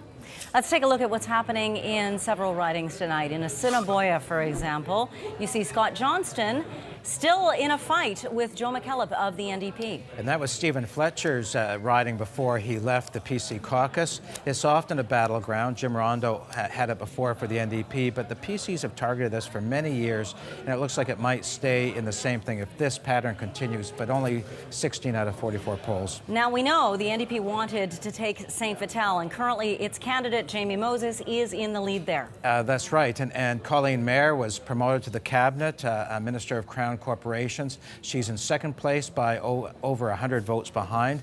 There might still be a seesaw battle going on, but right now the NDP's leading, Janet.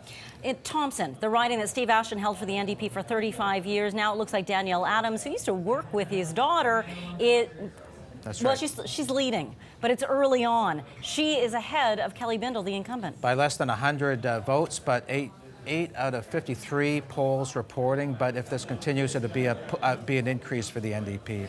In Transcona, we see that Nello Altamar is in the lead, but again, a 67-vote lead over Blair Yakimowski. That's right. And Yakimowski was an incumbent, is an incumbent, and so he'll want to be holding it for the PCs, but he's in second place right now. That neighborhood in Winnipeg is going through a transition right now into a suburban transformation. We know a member of our political panel has been interested in what's happening in Southdale tonight. She'll be pleased to know her candidate is in the lead. However, the NDP candidate, Karen Mishkowski, is only leading by 6 votes over Audrey Gordon, a PC star. And if Audrey Gordon were elected, she's only behind by 6 votes. She would be the first black MLA, or first person of the black community to be an MLA if she's elected. So it'll be a very interesting thing to see in Southdale. Of course, we have a candidate in Burroughs who might fit that role as well. And also in Union Station, let's take a look and see how Uzuma Asagwara is doing. She's the NDP candidate, currently in the lead in this riding. Well, she's got a very good shot at being the first member of the black community to be in the legislature, Janet. Well, as a matter of fact, we have Uzuma Asagwara standing by with one of our reporters. Aaron, who's with you? Thanks, Janet. It's a deafening crowd. Everyone here is very excited. Uzoma walked in and is set to make Manitoba history tonight as Manitoba's first black and queer MLA. Uzoma, how are you feeling? I feel great. I feel good. I feel amazing. I feel amazing. Really grateful to all the constituents of Union Station, grateful to all of our volunteers, my family, my chosen family, my friends, to everybody who's been supporting us from long before the election even started. Why is representation in politics so important?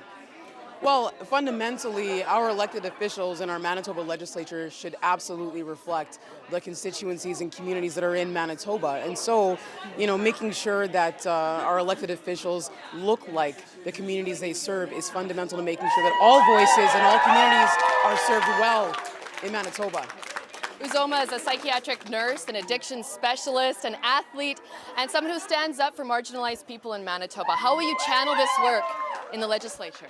I have a long-standing history of being committed and involved in all of our communities in Union Station. I'm grateful and I'm fortunate to have many communities who I've walked alongside for a number of years. And really what we're hoping to do is to take this work and these relationships and partnerships and take them right into the Manitoba legislature and make sure all communities are served well and equitably heard and represented in a way that makes sense for all Manitobans. You've obviously got a lot of support here, and you've got support in Union Station. Have you been feeling support all the way along the campaign? Oh, absolutely. From before our campaign even launched, during the nomination process, we had folks from Nigeria, we had people from all across the world, all across Manitoba and Canada, supporting us, showing up for us, and lending their support. And it's all of those contributions that have led us here to this moment. I'm so grateful, and I know that we can all feel it here in the room tonight. That's Uzoma Azaguera, set to make Manitoba history tonight. Thank you, Janet. And thank you, Aaron Broman, reporting live. Despite some very tight battles, we have another call to make.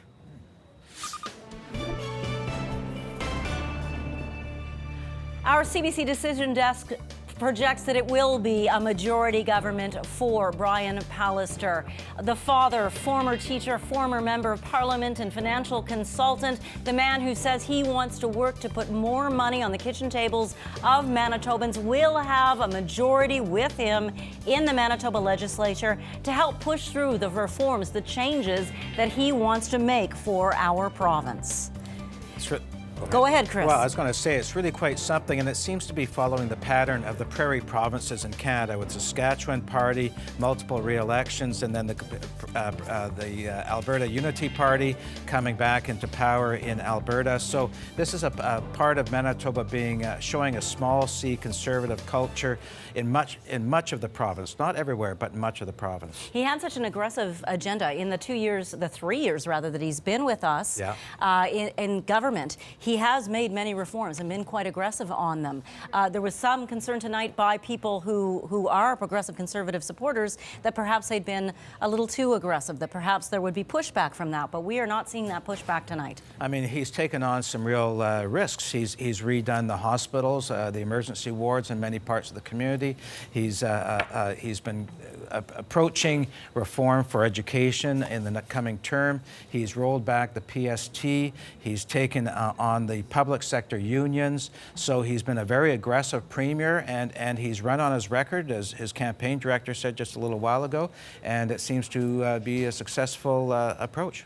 If there has been pushback tonight, it's come in some ridings that were NDP strongholds, and perhaps they are on their way to taking back tonight. Let's look at how the vote share in the popular vote is breaking down. Marjorie? Well, Janet, as you mentioned there, CBC projects a majority PC government. So I want to get to some numbers that will show you how our decision desk came to that. Take a look here at the vote share. The PCs right now have 50.6% of the popular vote.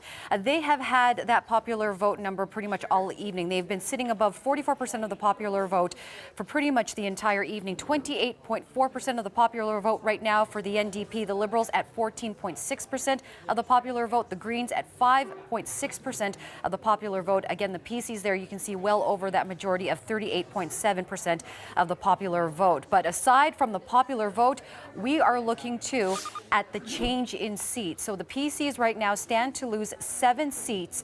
That is actually it's not looking bad for them, because they would actually have to lose 13 seats to lose that majority status, but really, they're not going to, because we project a PC majority government.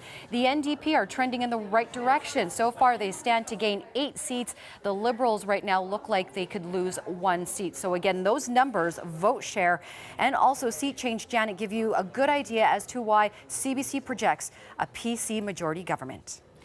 Thank you very much, Marjorie Dowhouse. Let's see what's happening in Steinbach, shall we? I'm curious about Steinbach because the man running in Steinbach, Kelvin Gertzen, is sitting right over there. And I'm curious to see how he's doing. His wife and his son are here. Well, look at that, Kelvin Gertzen. Our CBC Manitoba Votes Decision Desk projects that you are going to keep your job. Congratulations. Marcy. Oh, wait, we have another announcement to make in Fort Rouge. It looks like Wab Kinew has been elected. We are projecting that he will win that riding. And James Badon doesn't have, he's in 4th place in that. There you go. And James Bedham, the Green Party leader, Chris just pointed out, Yep. is not even making the top 3 in there. Now, shall we go to our panel? Is that where you'd like to go and see how Kelvin Gertzen feels about not having to look forward? You know? Well, he just said he got 10 seconds of joy and then it was over. We'll give you a couple minutes now. Congratulations, your family's here tonight. Well, it is good. Yeah, you know, you gave me 5 seconds, then you cut the Wab Kinew. But anyway, it is great. And I think that for all political candidates who run, whether they win or lose, family is a really big, important part of it. My son Malachi, my wife Kim, they've been really great supporters on this campaign and through my political life. And I would say to all the political candidates out there and to their families, thank you for running and thank you for having your family stand behind, regardless of political stripe, because it really is a family effort and family should be a part of it, and I'm glad that mine has been. Nice to have you guys here. I'm going to let you go back to the cafe. We're going to talk about what your dad's going to do with his job. I want to ask you to speak for a moment. We've also, of course, just talked about we're projecting a PC majority government, Kelvin Gertzen. What do you say to those Manitobans that are concerned, the ones that are concerned that healthcare moves swiftly, they're not quite sure about that second phase, we know they've got an education review coming? Speak to them for a moment. Yeah, so I think that what we're seeing in this result is that clearly Manitobans understood that things had to change, that the healthcare system wasn't working well, there needed to be change. But I recognize as health minister, and we recognize as a government that change isn't always easy, and it can be disruptive, and it can be difficult. And we have recognized that for those who are working in the system. But I think that those who are working in the system also want a system that works well. And they know it wasn't working well before, and we need to give these changes, which are backed up by evidence and backed up by experts and things that have been done in other provinces. We need to give them time. And I think the results we're seeing today generally are Manitobans saying they understand that and they're willing to give it time. Aaron Selby, with the NDP leading or elected in 19, Wab Kinew, new leader, just re-elected. What does this mean for your party right now? First of all, I do want to congratulate Kelvin. I knew he was a bit nervous earlier tonight. Wasn't sure if he was going to make it, but he did, so congratulations to him. I think that, just going back to what Kelvin said, I think they actually did speak quite clearly. When you lose that many seats, it's majority government still, but Manitobans spoke and they've said that they are not entirely happy. And not just by the seat count. 18 is looking good right now. We've seen it go up and down a little bit, but also by how close we are in some ridings that should be traditional Conservative seats. How concerned are you right now, Sachin Mehra, as your party is still really trying? The goal tonight was we're waiting on a couple of ridings still to come in, so we're watching the vote count very, very closely. It's not exactly where we want to be tonight, obviously, but I think we're going to cross the line and be in a good shape to hold the government's feet to the fire, and that's exactly what it's going to be. At the end of the day, Marcy, I've seen this movie before, been watching this for 26 years, and we do go one way, and then we go all the way the other way, and at some point in the legislature, we have to have a third solid voice, and we're looking forward to doing that.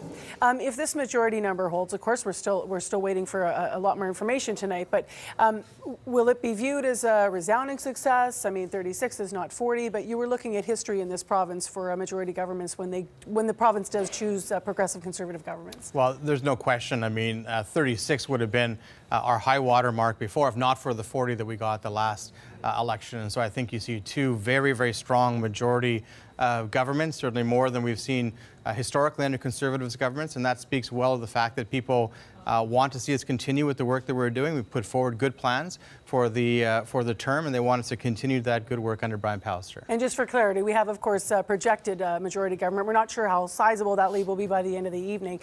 So we still have a lot to learn and some numbers to come. And with that in mind, let's go back to Janet and Chris.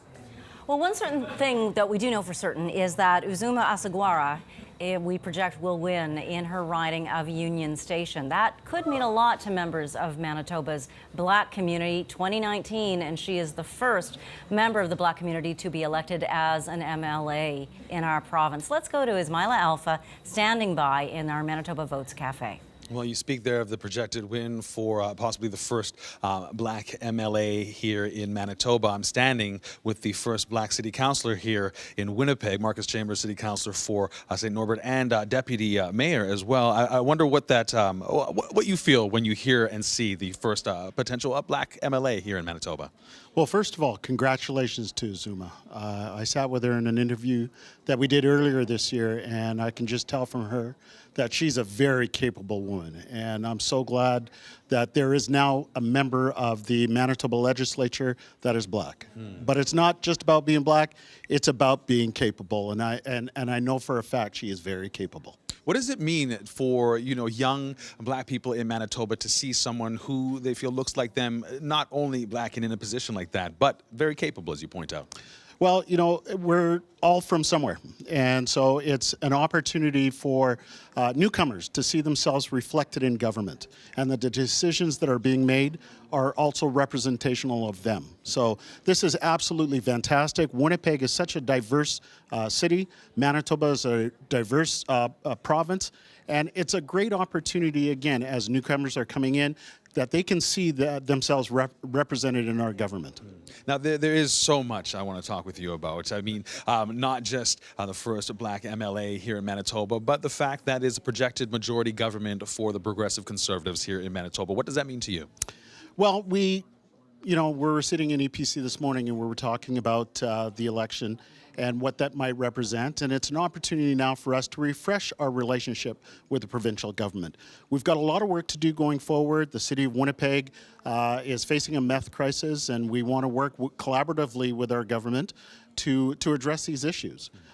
We have the North End treatment plant. That is one of the biggest projects in the city of Winnipeg's history that's coming up that we want to work collaboratively with our government.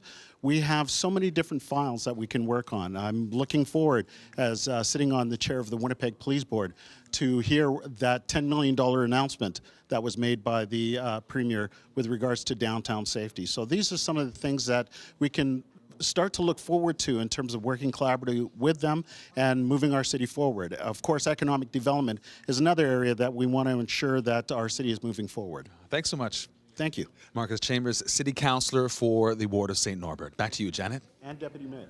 And Deputy Mayor, get that in. Get that in. Tyndall Park was expected to be a battleground tonight, so let's take a look at how the results in that riding are going tonight, if we can. I might be asking too much. They're coming. Cindy Lamoureux is one of the candidates in that riding, and we're curious about her because her name is quite well known in Manitoba politics, that last name, Lamoureux. She was running in Tyndall Park, which Chris Adams was right. a different riding than she was in last time. She was in Burroughs, and we've just been watching Burroughs go over to the NDP. I have to interrupt you so we can go live. Oh, there's that board. Okay, Cindy Lamoureux is, quite on the she has quite a lead over Ted Marcelino, who's an incumbent in that riding. Let us go now live to show you what's happening at Liberal headquarters. There she is with our Sean Cavanaugh. Sean? Yeah, I'm here with Cindy Lamoureux and her Inkster Boulevard headquarters and a big crew of supporters. Cindy, congratulations. You took a jump into a new constituency and faced another incumbent. How do you feel? Well, the advance polls haven't come in yet. I don't want to get ahead of myself. I'm incredibly optimistic and I'm hopeful and I'm so encouraged looking around this room. What made you take the leap? What strategy did you have in mind when you went to another constituency? The old Tyndall Park was actually split right in half, and a large portion of my Burroughs constituents moved into it. So I had to make the decision on where to run, and ultimately the reason I ran in Tyndall Park is that's where I grew up. I attended Stanley Knowles School and Garden Grove School. I graduated from Sisler High, and that's where a lot of the students live. So it's where I'm most familiar. It's where I identify myself. So that's why I decided to run there. And then we hit the ground running. We literally door knocked every single day. We wanted to spend time with people more than the quick 5-second elevator pitch. We actually want to talk with people, connect with them. And I think that's what we did. And that is resulting in tonight's activity. Tell me how much the fella next to you had to do with it. Your dad, Kevin Lamoureux, MP, how much does he have involvement in your campaign? This is all about Cindy's hard work. This is Cindy's win, first and foremost. Well, I know If that we I, vote. yeah, and I know that I would not be here with my father, without my father, because of what he has taught me over the years. You know, he's taught me the importance of public service, the importance of giving back to our community, taking pride in our community, and I truly want to do whatever I can to make Tyndall Park the best community. One real quick one. We have 3 Sure. Liberal seats, down from 4 potentially. Yeah. How do you feel about that going into the legislature in October? You know what? I'm still optimistic. There are a lot of polls rolling in. Last I heard, we hadn't even received any polls from the constituency of Flin Flon. I think we wait till the end of the night and hope for the best. I wish you the very best. Congratulations, I appreciate Cindy. that. Thank you. And back to you, Janet. Thank you, Sean Cavanaugh, there with Cindy Lamoureux, who is leading in the riding of Tyndall Park. Well, let's see how other female candidates are doing this evening. Marjorie Dowhouse has been looking at that. What are we seeing, Marge? Well, Janet, first a look right now at the current map. You can see the NDP are elected or leading up in the north, and then we see the PCs there leading or elected more in the central and the southern part of the province. And I want to zoom in here into Winnipeg, where there were 32 ridings up for grabs, and you get a clearer picture here of where the parties are leading. Izoma, as we mentioned, history for her being the first member of the Black community to become an elect MLA. But let's take a look at women candidates, because diversity very important in the Manitoba legislature. Right now, the PCs have 5 women elected. There are 3 in the lead right now. No change for them since 2016. The NDP have 5 women elected and 2 women leading right now. That's a gain of 4. The Liberals have 0 women elected, but 1 leading right now, and you just saw her. That is a difference, a loss of 1. So right now we're looking at 10 women elected to the Manitoba legislature. That is a change of 3 from 2016. So that is better news for women representing in the Manitoba legislature. Janet?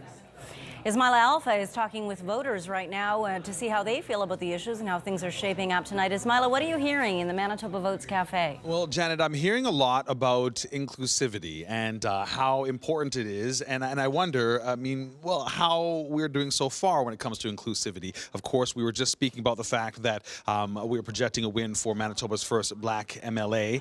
But it's not just about that, is it, Dr. Abdul Rahman? No, it's actually about the economy. So most of the time people think that when we work on inclusion, we're just kind of taking care of those poor, marginalized people, and that's not the truth. When we work on inclusion, we actually lift all of us, because not only does it allow people that are marginalized to feel included, but it actually educates and informs those who are not from that. Now, on top of that, it's actually strongly associated with productivity and economy. So countries that are more inclusive actually have a greater economic output. In fact, in the United States, just recently, they found that if companies had worked on being more inclusive with people from the LGBT community alone, they would have had an increase of $9 billion of revenue. Imagine now in Winnipeg, that where we own this title of being the most racist city in Canada, what would we do for the inclusion and our economy if we made that an active goal of political government? And now, again, inclusion and diversity isn't just about one Black MLA in the province. I wonder, Christian Sinclair, Onikanu of Pasquia Cree Nation, I wonder if the diversity we're seeing right now, not just in who's leading in each riding, but in who's running for each party, is that enough at this point? Well, I think there's always room for more as we increase the immigration that's coming into the province and Canada, recognizing that in Northern Manitoba, as I said earlier, 77% of the demographic there is First Nation. But if you look at us in the economy or in the working sector, we're anywhere from 5% or less. So we got to make sure that we put action behind our words. We've got to make sure those policies that are created include Indigenous people as well as other diverse groups from various nationalities. We did a study just to prove when taxpayers say that we're a burden on society. And that's ignorance that's out there that unfortunately still exists. But we said, well, let's speak their language. Let's look at an economic impact study and what we contribute to the local economy. We wanted to do with OCN. Other First Nations wanted to jump on board for Northern Manitoba and then the Southern Chiefs organization. So we said, let's open it right up and let's see what the real number is. Based on the 2016 census, $9.3 billion is contributed by the First Nations into the Manitoba economy. So when you look at the hydro dams being developed on our traditional territories, the mines, all of that comes out of our natural resource area. So what we're saying is you've got to give us our fair share, and we're not going to be asking any more, we're demanding, because that's ours based on treaty. So you start investing in education and training, we'll step up and rise to the challenge. And as the good doctor said, give everyone a chance to contribute. Everybody wins. It becomes a win-win situation. And it's not so much for our people today, it's more for the young people come up. My daughter Alexis, being a young Indigenous woman, is we want to create those opportunities for her and her demographic as they come up to know that they're welcome, they're included, and they will be contributors to this economy that will benefit everybody long term. We're speaking about her. We should ask Alexis herself. I mean, how important is it? You'll be able to vote in the next provincial election. How important is it to you to see someone who represents you in government? Well, to see someone that represents someone like me in government, such as, for example, Wab Kinew, part of the NDP party, something that I really look up to is that he is trying to, one of his promises is that to create a renewable energy source. And that will only create jobs for Manitobans as well as partnering with Indigenous people. So I think the environment and Indigenous people go hand in hand. So with that being said, I actually read an article yesterday, and even though Indigenous people comprise only 5% of the world's population, they actually protect over 80% of the biodiversity here. So I think in order to create climate justice, you must join forces and reconcile with Indigenous people as well. So you feel that if you see people who represent you, they will care about the same issues you are caring about? Correct. Thanks so much. There you hear it. Janet, back to you.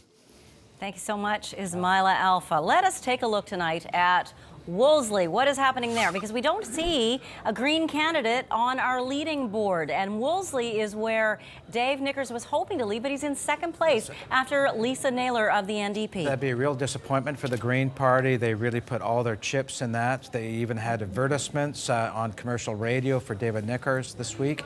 So double the vote of the Greens by the NDP is quite a disappointment for Green Party supporters, Janet. I know the NDP was fighting hard to keep it too. Swan River, Rick Wochuk has been re-elected. We project that he will be re-elected in Swan River. In the Maples, Turtle Mountain, my mistake, Doyle Panuke, we project will be re-elected, keeping his seat there for the Progressive Conservatives. In Waverley, John Reyes is leading for the Progressive Conservatives. Strong margin. By a strong margin, 427 votes over Dashi Zargani of the NDP. And in Portage la Prairie, Ian Wishart, we project, will be re-elected there. An even stronger lead of more than 1,700 votes. Another strong candidate for the Progressive Conservatives, Audrey Gordon in Southdale, in the lead tonight. That's a very interesting board we're looking at, Janet. Is Audrey Gordon came in second place ahead of the Liberal Party leader, Rana Bakari, in the last election in Fort Rouge. She worked this place of Southdale very, very hard. She was beside the Premier throughout many of the public meetings the Premier had. And she would also be one of the first members of the Black community as the member of the legislative. So we might have two members. It is still a battleground in Southdale, though. We have roughly half the polls reporting and fewer than 100 votes separating those two candidates. Myrna Dreger, however, has a very comfortable lead in Roblin, so we are comfortable projecting that she will retain that seat. Past Speaker of the House. And someone who is standing by right now with our Bartley Kivas at Progressive Conservative headquarters. Bartley. Okay, first, Myrna Dreger, congratulations. Thank you very much. Now, PCs are doing quite well tonight. Maybe not as well as they could have possibly done. What do you think tonight of the results so far? I think everything looks very promising right now, and I'm glad to be part of a party that is working really hard and very sincerely to try to move Manitoba forward. Now, you are Speaker of the House. You I expect may continue as Speaker of the House. We saw a little bit of snippiness, lack of decorum last time. What are you hoping from in this new legislature coming in? I would like us all to continue to work towards better civility in the House and better decorum in the House. It has been much better than it was 3 years ago. There was a very concerted effort by the leaders and by myself to try to address those issues. It's a challenge, but I think it's something that we need to continue to work on. It's hard when in a very passionate environment, when everybody comes in with such passions in what they believe in. But I think we have a greater responsibility for civility and for the public to see that democracy can actually happen in a very respectful environment. And I think we have to continue to work on that. We're not sort of unique in having, heckling, and you look at the House of Commons in Canada and in England, and you can really see a lot of the the heckling and everything. But Manitoba, we've come a long way in 3 years. We've still got a long way to go. Yeah, I try not to look at the House of Commons in England, but especially right now, I don't want anyone that's like watching a train. But, I have to ask, you were a nurse for 23 years. What do you have to say to the healthcare workers of Manitoba right now who may be concerned, and some really have expressed concern about the restructuring of healthcare? What would you tell them? As a nurse for 23 years in the system, and I've seen a lot of things happening in the system, I am sincerely committed to being part of a government that is trying to make things better. Better for patients, better for healthcare professionals, better for nurses who really are there 24 hours a day. And, I would ask for everybody to have some faith in the changes that are happening right now. Give it a chance. There are some there is progress being made, and what we need to now do is continue to be able to move it forward. And we are listening to frontline workers, we are listening to nurses, and we will continue to do that. I think maybe some of those nurses don't want to be there 24 hours per se. You know what? Mandatory overtime came in long time ago, long before this government ever got there. And there are challenges in healthcare, and it is hard being a nurse. I was there for 23 years. I can remember when I first started as a nurse, we were running at 4:30 trying to do baths that should have been done at 9 in the morning. It's a challenging profession, but it's a very gratifying profession, and these people are doing yeoman's work. I have a lot of respect for nurses, and I really ask them to stick with us, and let's try to move this forward. Erna Dreger, thank you very much for that. Thank you. Back to you, Janet, from PC headquarters. Thank you, Bartley. Let's see how Nahanni Fontaine is doing in the riding of St. John's. She had a sizable lead, and yes, we are comfortable now projecting that she will keep that seat in St. John's. So let us go. We hear clapping, some applause coming from our folks here in the Manitoba Votes Cafe. Let's see if they're feeling celebratory at NDP headquarters. Austin? Janet, there is a lot of clapping going on here. In fact, when it was called that Nahanni Fontaine would be re-elected, there was a lot of cheering in the room. We've been hearing a lot of cheers tonight here at NDP headquarters. Every time there's a small win, a new seat that this party is able to get. Don't forget, in 2016, when the party had that disastrous loss, they only got 14 seats. And so the fact that they're ahead is good for the party. It's certainly good for the people in the room here tonight. And Nahanni Fontaine does join me now to react to this, so congratulations. I want to ask you to tell us a little bit about why you think we're hearing so many cheers tonight, because the Pallister government is going to have a majority. That is what we're projecting. Yeah. I think that what you're seeing tonight is the positive energy and the positive space that this whole NDP campaign has been from start to finish. It's been one where we have made history tonight by electing the first Black person to the Manitoba legislature. We're so proud of that. We've elected more women in our caucus. And, this campaign has shown that the NDP is united.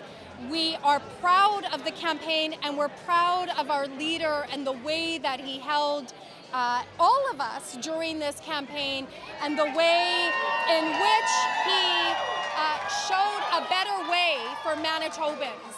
I want to ask you about that last point because we know there was so much division before. My first question is the NDP now actually different from the NDP in 2016? And my second question for you is, what do you think of your new leader, Rob Canoe? I can't talk to what the NDP was prior to 2016. All I know is that since I got elected in 2016, since Rob Canoe got elected in 2016, since Bernadette Smith got elected in 2017, we've been moving the NDP in a good and positive way. And I'm proud of the work that the NDP has done, not only in the Manitoba legislature, but in all of Manitoba and in our communities. And I'm proud of our leader, Rob Canoe, in the way that he has executed this campaign. It is showing Manitobans that there's a better way to do politics. Nahanni Fontaine, congratulations once again. Janet, you can see lots of supporters starting to trickle in here at NDP headquarters. Again, a lot of celebration here tonight, even though CBC is projecting that Brian Pallister will have that majority government. Well, isn't that interesting? They are coming in solidly in second place, and yet the New Democrats are celebrating. To discuss that and other issues that have come up this evening, let's go to our panel of political insiders. Marcy Marcusa, what do folks have to say? Well, let's talk about whether or not all NDP are celebrating or not. Erin Selby, what's your take on that? I'm celebrating. This is showing momentum, and that's what I wanted to see tonight. Momentum in that we've picked up seats, and also momentum when you look at some particular ridings and see how close we came, even in ones like Myrna Dreger's riding. We weren't going to win it, but I did not expect us to even come within what we did. To have 1,000 votes, more than 1,000 votes in Roblin, that I'm going to say is momentum. Is it momentum for the leadership of Rob Canoe, or is it momentum for something else? Absolutely both. Our leader is the one who presented our platform. Our leader is the one who has been the face of our party, and clearly people have responded to that. Let's talk about Myrna Dreger. You mentioned her. We saw the interview with her. We were all watching it in the studio that just passed through. She was talking about decorum in the House, civility in the House. Calvin Gertson. There hasn't been a lot of civility on the campaign trail. There was a whole attack ad campaign, the Wobs a Risk campaign. I talked to your leader, Brian Pallister, about it last week. He actually distanced himself from it and or attempted to.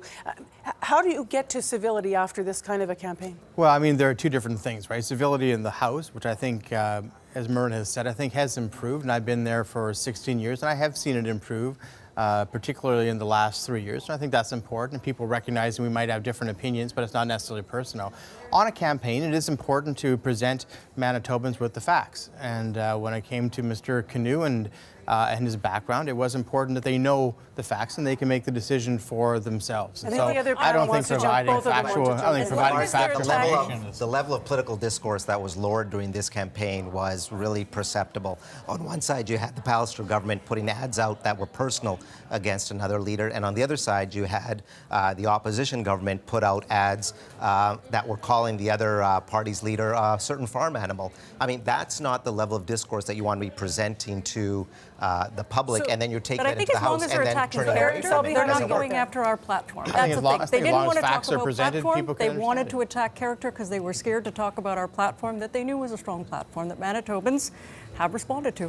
Just before we go back to Janet, I want to ask you just briefly, Sajit, you have been watching very closely which ridings, because the Liberals have not yet achieved that number 4. They're the same couple of ridings that I set out at the outset, and so we were certainly talking about the Maples, we were talking about Fort Richmond, and last time I checked, we're still within 100, 120 votes or so. We're about halfway into the ballot, so we still have a very strong chance there, which is fantastic. But moreover, it just really speaks to the message that we were taking forward, right? That the healthcare is not working, that the economy is not working, and safety is not working in those areas. Let's go back to Janet and to Chris to see what our latest results are showing us for some of the ridings we've been waiting for. Well, one of the ridings we've been watching closely is what would happen in St. Vital. Colleen Mayer wanted very much to hold that riding, but she hasn't succeeded. Tonight, it looks like Jamie Moses is going to take that. We are projecting that Jamie Moses will win that riding for the NDP. He will be the second Black MLA elected tonight into Manitoba's legislature. And right now there are 3 leading or elected right now, according to. So he would be the second so far that we at the CBC studio here, if we call it elected. And that's quite surprising for me. I mean, Colleen Mayer was promoted to the cabinet. She was fairly active in the campaign, and but anyway, that's a win for the NDP, taking back a riding that was taken away in the last election. We actually have Colleen Mayer standing by with us right now. Let's see how she's feeling about this. She's with our Amar Khan at her campaign headquarters. Amar? Jenny, I'm here in St. Vital with Colleen Mayer, who has lost to the NDP's Jamie Moses here. Colleen, can you just tell us a little bit about how you're feeling today? I'm extremely proud of the run that we had. I am so happy of my team. We worked hard. We did everything. I'm proud of what I accomplished over the last 3.5 years. I'm not hanging my head. We worked very hard here, and I'm pleased to have served and been given that opportunity to serve the people of St. Vital. This is not the result that you wanted, but your party has, the CBC News is projecting that there will be a PC majority. How do you feel on a grand scale about how your party has still retained power in the province? I'm extremely excited. I'm so happy because the work that we have done over the last 3.5 years has been amazing, and we're only going to keep going forward and keep working for Manitobans. So whether I am there in the background or I'm there at that seat, I cheer them all on. They all ran extremely good races. They're great, fantastic people. I'm so proud of them, and I'll still be on their cheerleading team as they go forward. Colleen Mayer, the PC candidate in St. Vital. Just moments ago, she actually conceded here in front of her campaign office with her volunteers.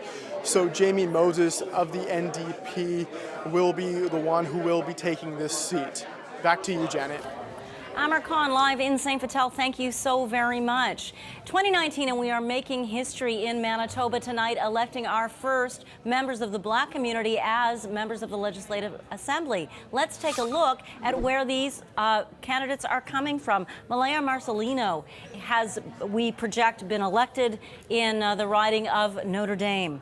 Also in Union Station, Uzuma Asaguara taking that riding for the New Democrats. And finally, in St. Vital, we have, forgive me, we jumped over Southdale. Audrey Gordon, she has not, we project, been elected as yet, but she is in the lead in Southdale for the Progressive Conservatives. 168 votes. 168 votes over her nearest competitor, and Jamie Moses in St. Vital, we project, will take that seat. In fact, Colleen Mayer has conceded defeat in St. Vital.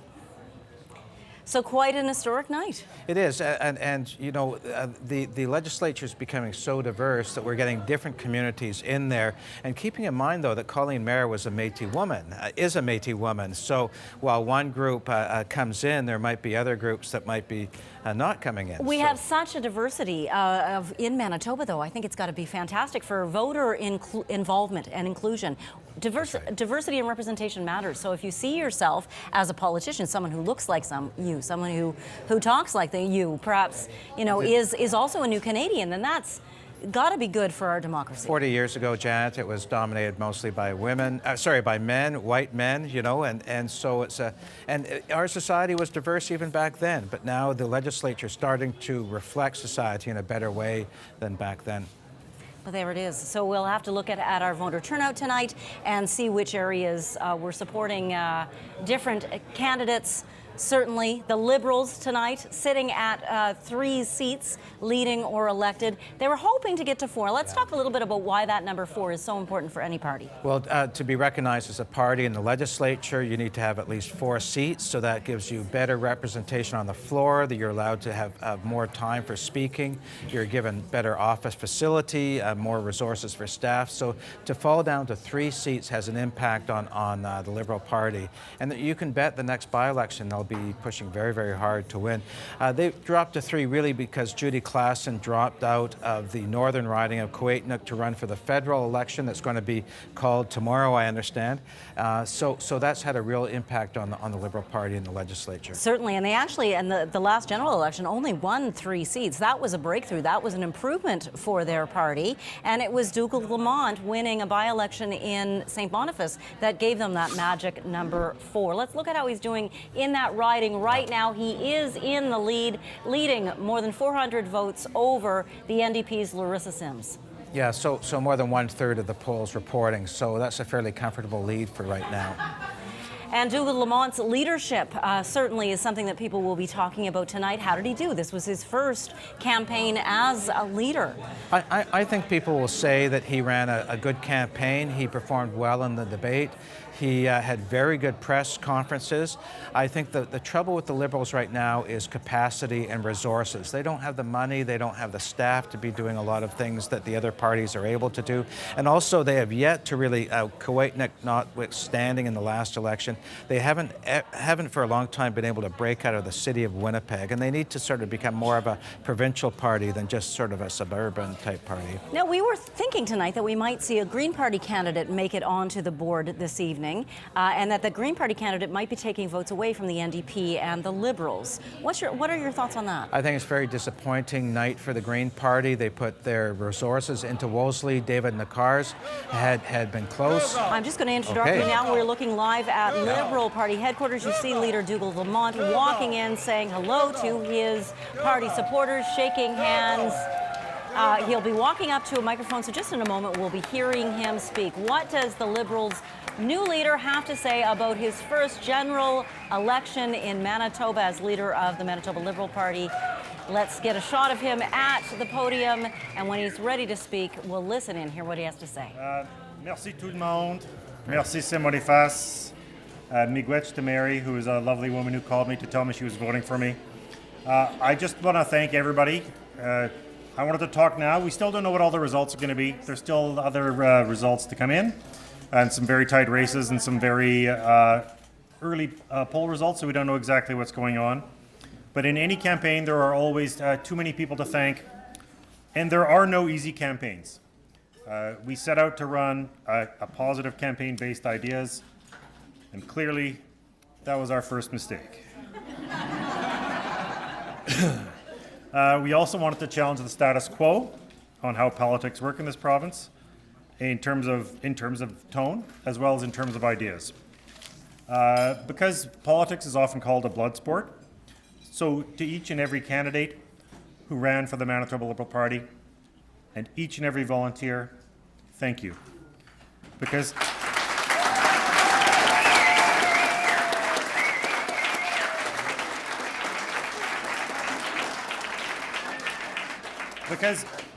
campaigns are hard. They're hard on the candidates, they're hard on families and kids, and they're hard on the people who put their names on the line and who have to, there's all sorts of, the slings and arrows of what comes along with politics. And we ran a campaign that we can all be proud of at the end of the day. We can all hold our heads high.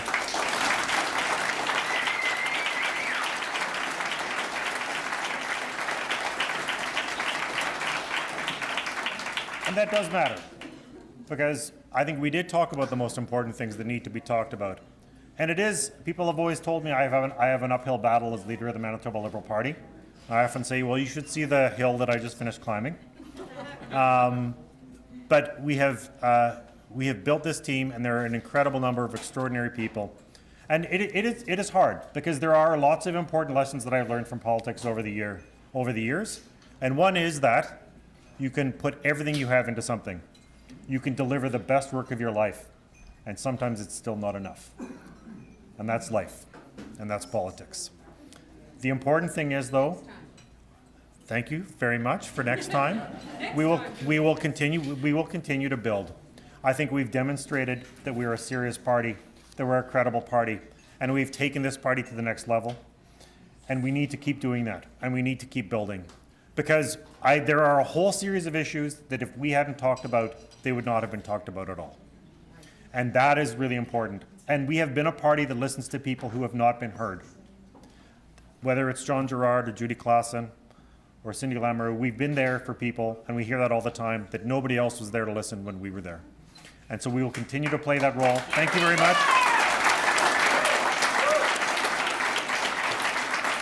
I can't thank any of you enough. Of course, my wife and my kids, and my mother, and all our relatives, and everyone who worked so hard.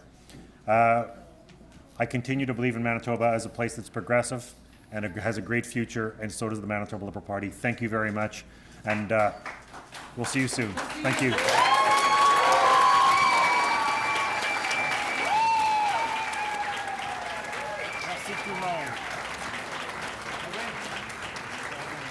Dougal Lamont, leader of the Manitoba Liberal Party, Dougal Lamont there, thanking his volunteers, thanking his family. You see him there with his wife and his daughters, thanking all the staff, all the people who worked hard. There's John Gerard there.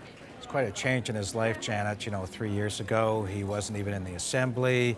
He was seen as an outsider, as a candidate for the leader of the Liberal Party. He came in from the third place. He surprisingly defeated Cindy Lamoureux and John Gerard at that convention. So, you know, like, it's been a couple of years that have been good for Dougal Lamont, and I think the party will be happy with his performance, and he'll be with them for a number of years. We've mentioned that this may be a disappointing night for the Green Party. Let's take a look at that now. Here's David Nickers. To the voters in Wolseley that took a chance on voting Green. And I don't know how much we got exactly, but we're counting the numbers up now. And this is a great stepping stone to the next election and elections across Canada. 20 years ago, I ran as one of 7 Greens who were the first to run in the 1999 general election. And I ran as a paper candidate to put a choice on the ballot, to let people, you know, have a choice in who's going to lead them. I also ran twice more as a paper candidate for the federal Greens in the 2000 and 2004 general election. And we actually ran a full slate that year in 2004 across Canada. And some of my volunteers have been around from that time. Pam Sanford, my official agent. Thank you, yep. And Connie Jantz, my campaign manager.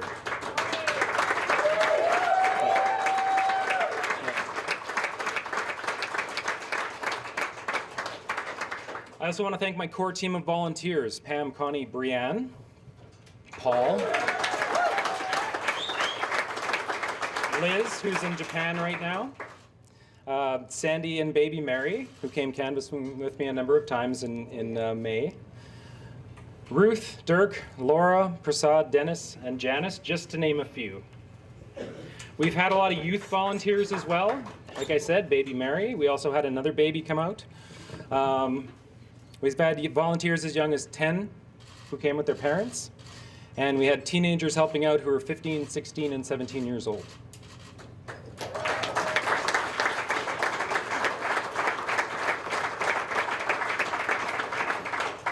We've had over 130 volunteers in total on this campaign, and they helped with everything from canvassing, entering data, canvassing some more, and phoning, and canvassing again until their feet hurt.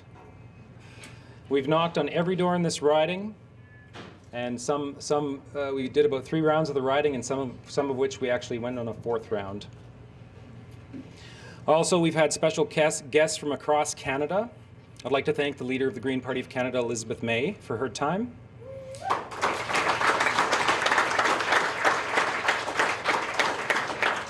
The leader of the Greens in PEI, Peter Bevan Baker and Hannah Bell.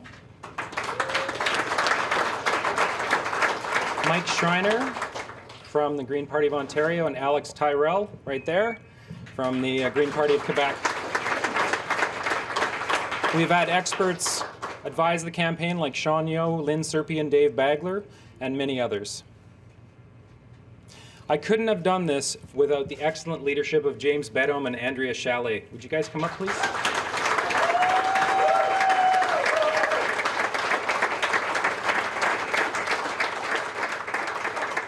Without their work and the work of the Green Party Council and the Policy Committee and the Platform team, we couldn't have achieved what we have tonight. Even though it wasn't a victory, we still got out there and got things done. And James and Andrea really took on a lot of work with the forum so I could knock on the door endlessly. I also want to acknowledge the candidates in Wolseley since 1999, Phyllis Abbey, Marcus Buchart, Ardith Basham, and James Bedome.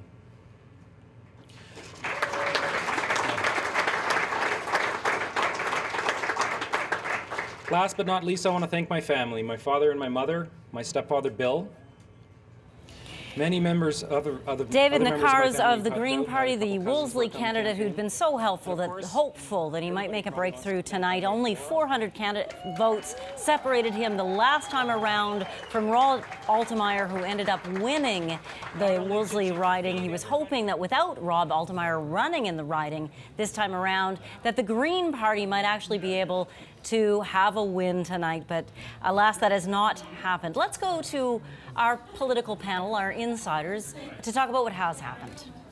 Well, there was some reaction here to what we just saw just before we heard from the leader of the Green Party and Dave Nakars, and some disappointment there. We heard from Dougal Lamont, the leader of the Liberal Party. Sachet Mehra on our panel representing the Liberals. Are you disappointed? You know, it's so hard not to relate to someone who has worked so hard and put their life and family and energy into a cause, and to go out there and door knock, not only in their riding, but really across Manitoba. And you look at all the families and the volunteers involved, it really is something special. And you heard that in the speech tonight. I mean, he's just absolutely terrific. Now that we're at this point in the evening, I just want to almost re-ask this question. What do the Liberals need to break through in Manitoba? We heard some analysis suggesting it could be better representation in some rural areas. We also, they've never really tied themselves to what happens at the federal level with the Liberals, whether that's, you know, a choice that would be good or bad. I'm not making a judgment, but what do the Liberals need to break through? So historically, if you look, oftentimes when you have a new leader come in, it's not something that's immediately built overnight. Sometimes you are looking at an election cycle or two as it gets built up. And we heard Dougal tonight. We want to continue working. You're going to continue working But towards you've had the next Dougal step. and you had Rana Bakari, and then before that, Dr. Gerard, and it's just never seemed to get there. I think Dougal has been a fantastic rep for the party. He's done phenomenal jobs. If you look at even some of the gains, even where we are close in some of the ridings here tonight, they've been very, very good. So I think we're going to continue working on that, and we're behind Dougal. Aaron Selby, I just want to ask, because we just saw Wolseley, and heartbreak for the Greens there, but celebration for your party. Absolutely. Yeah, a celebration for us that there was some talk that the Greens were coming up and that maybe that was going to be a challenge, but Lisa Naylor was a strong candidate, ran a strong campaign, and I just noticed we flipped up to 19, so momentum is still with us. We'll have to, I want to ask you about your party leader, Wab Kinew, in terms of whether or not there'll be any challenge to him because this showing, or if this tonight, where you are at right now, is, you know, people will be behind him staying the course within the party. I mean, we've picked up seats. We just picked up another one a few minutes ago. I think that people will be very happy with this performance. We're going to go back for more results to Janet and Chris. Thanks very much, Marcy Marcusa. Now, Chris Adams, I just wanted to ask you something. We heard from Sachet Mehra. What's it going to take for the Liberals to break through? He is someone who cares very deeply about the Liberal Party, is very personally involved. Yeah. As a more neutral outsider, Yeah. as a political scientist, what do you think it'll take for the Liberal Party to actually grow in Manitoba? Well, one of the things is party financing, and party financing rules have changed to the detriment of the Liberal Party from 10 years ago. I would say that's one thing. I think secondly, the federal Liberal Party brand has a problem in Manitoba, the last election notwithstanding federally. So there are some problems with that. I would say third is that when you have two parties contending for winning the government, it's hard for a third party to squeeze in. And if your support's around 15 to 20% across the province, that produces very few seats rather than concentrated in a certain area. It's partly a problem facing the Greens as well. So the rules of the game for election boundary for election financing has dampened them, their opportunities, but also the first past the post system. The first past the post system, which remains with us. That's right. Yes, it does. Not much we can do about that right now, but Wab Kinew is going to be a topic of discussion as we wait to see what he has to say later in the evening. I'm sure he's going to come out and talk to his supporters as well. Right now, Ismaila Alpha is speaking to a voter who thinks a lot of Wab Kinew. Let's check in there with our Manitoba Votes Cafe. Well, thanks so much, Janet. I am here with Mary Black, who is a former social worker and a public speaker. Now, we'll get to Wab in a moment. First, the PC majority. What ran through your mind when you got that news? Kill me now. That's what ran through my mind. Really, why is that? Because they've done so much damage to my home community, like the place I grew up in, and the cuts to healthcare, and like people are, you know, because it just happened, like the emergency rooms just closed down recently, you know. There were 67 people waiting in the emergency room the other day, people lying on the floor screaming in pain. So in 2 years from now, what's going to happen? Like, we are going to see people die. That's what's going to happen. And it's heartbreaking. It's saddening, you know. I was really, really hoping that Wob would win. Well, Wob did win in his riding. And how are you feeling about that, at least? Is that solace for you? Kind of, yeah. I know he's a good man. Like, I've known him for a really long time, so I feel proud of him, and I'm still disappointed though a little bit. You know? What do you think Wob Canoe and the NDP will need to do as far as being official opposition if they can hold steady at the point that they're at right now? What will they need to do with a progressive conservative majority? You know what? I think that realistically, like, we are living in a time right now where we cannot afford to keep ignoring the fact that our Mother Earth is dying. You know, we are not going to live to see 50 years. You know, me, my children, my grandchildren, like, they're not going to have an Earth to grow up on. This is not a question anymore. Like, I've traveled to communities where the ice melted too early and 75,000 caribou died because that's their birthing grounds, where the polar bears are coming farther and farther south and they're starving. I've seen this with my own eyes, you know, and all of these disasters around Mother Earth that are happening. Well, I feel like people are getting sick because of this. This is our mother. You know, as an Indigenous person, I feel like Wob has a more of an understanding of the connection between people, land, and our mother. You know, if a woman is pregnant with a child, then if she gets sick, the baby will get sick. I get that analogy. I understand the emotion. Thanks so much, Mary. Really appreciate that. Mary Black with some thoughts on a PC majority, but also a win for Wob Canoe in his riding. Back to you, Janet. Well, very strong words there from a supporter of Wob Canoe. Very upset that the NDP were not able to pull off a victory tonight, but they have made gains. 14 seats rather, is what they won in the last general election, and tonight, currently, the leading and elected in 19. If we take, we have reporters standing by, of course, at all the party headquarters, including at New Democratic Party headquarters, where we are currently waiting for Wob Canoe to enter the room and to thank his supporters, because listening to Aaron Selby, listening to our party insiders, 19 is a gain. 19, in Manitoba, we are a province that traditionally always gives a party a second term. Very unusual for that to only get one term. So if you look at history, Brian Pallister was expecting to win again. The NDP was hopeful, but not expecting to win tonight. What they wanted to do was gain back some of the ground from the punishing vote that happened in 2016. And tonight we've seen that happen. In battleground Winnipeg, they've won back some ridings. Now, Chris Adams, I see beside me. Chris, join in. Let's talk about what they've gained. But I have to warn you, as soon as we see Wob Canoe, I'm going to have to cut you off. Sure, so of course. But the last time there's been a one-term government was Sterling Lyons, 1977. One-term government that was defeated by Howard Pawley's NDP. So you're right, Janet. It's not normal to have one-term governments. So the polls also indicated, leading up to this election date, that the PCs were well ahead. In fact, I think in many ways they've done better in the popular vote, what we've seen so far of what the polls were saying. But the battleground of Winnipeg, I think Wob Canoe should be very happy about getting to 19, maybe to, I see the board now says 18. But, you know, he's building up a little bit of momentum to be the government in waiting. So here we go. Here's Wob Canoe, Janet. Walking into the room in the Metropolitan Entertainment Center downtown, jubilant crowd, his wife and his sons there. Let's listen in and see what Wob Canoe has to say tonight. Thank you so much, Manitoba. And thank you so much, New Democrats. Way to stand up for all of us in this province. How do you do? I'm Wob Canoe, and I'm feeling pretty good tonight.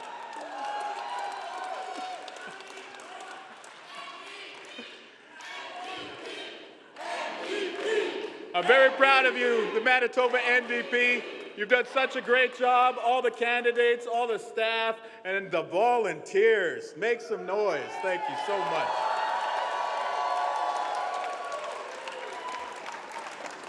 So just a few minutes ago, I called Brian Pallister to congratulate him on his victory tonight. It was a local call. I was, very inspired by the showing we had this time around, but Manitobans chose to give him a second mandate, and so I congratulated him. Humble in victory, humble in defeat. That's my goal. But I don't think we were defeated tonight. I think Manitobans sent a very, very strong message. And the seats that we took back made it very clear that Manitobans want us, the New Democrats, to not only be the conscience of Manitoba, not only to be the opposition of Manitoba, but to be the progressive voice for Manitoba.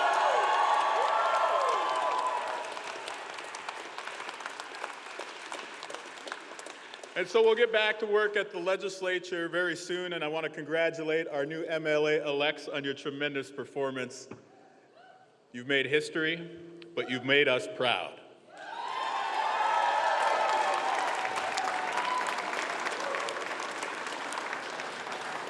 I also told Mr. Pallister that he should bring in the agri-recovery protocol. No response in the room whatsoever. But this is a very important thing that our livestock producers need, and I just want everybody across Manitoba to know that we are serious about representing your concerns, whether you're inside the perimeter, whether you're in rural Manitoba, or whether you are in the north. We are a party for all of us.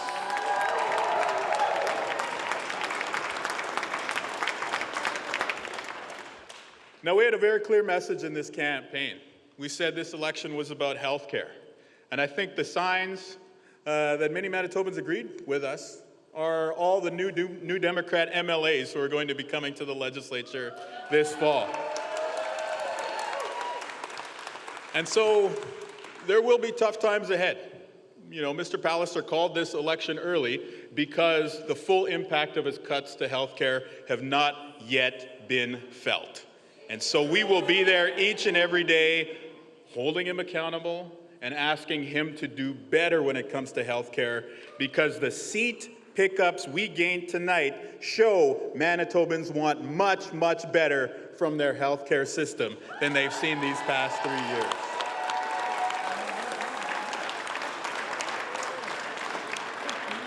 I also spoke to many Manitobans across the course of this campaign who are thinking about education.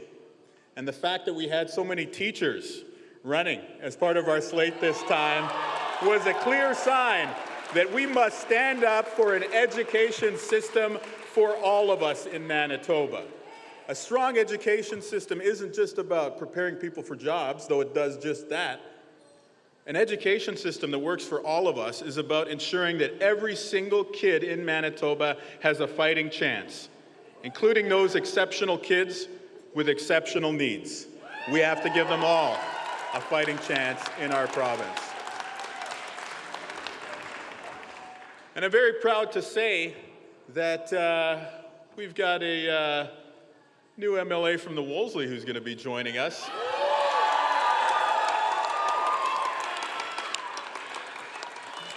And I'm also very grateful to have been given a second chance to represent Fort Rouge. And what I take from those results and the results across the province is that Manitobans want us to be strong when it comes to climate justice. Manitobans want us to solve the climate crisis. Manitobans want us to solve climate change. And so we will take that ask with honor. We will carry it forward.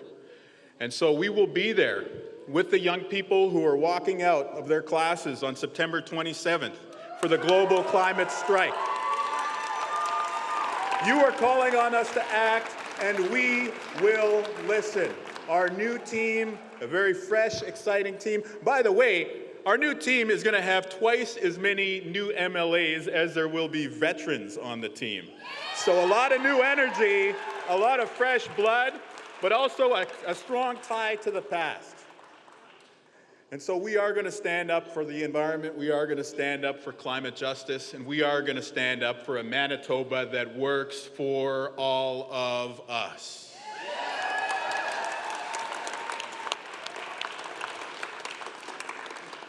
And so I want to thank my family, my beautiful wife Lisa, the boys, my siblings, in-laws, everybody. I've been really blown away. You guys have really sacrificed to be able to allow me to run this campaign. I could not have done it without you, literally. So I just want to say thank you. Or as we say back home, miigwech.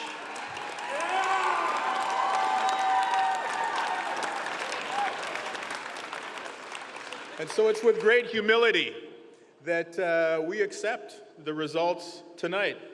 Not because we feel any kind of way about the outcome of tonight's election, but we accept this with humility because the people of Manitoba have given us an awesome job. They have made us the official opposition. They have sought fit to give us an increased seat count in the legislature.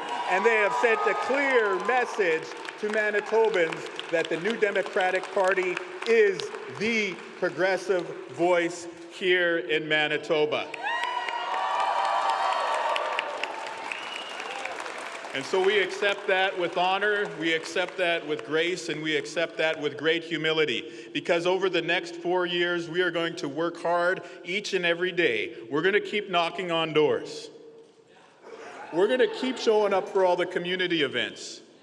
And 4 years from now, we are going to take Manitoba back and form a new democratic government. Thank you. Merci beaucoup. And miigwech.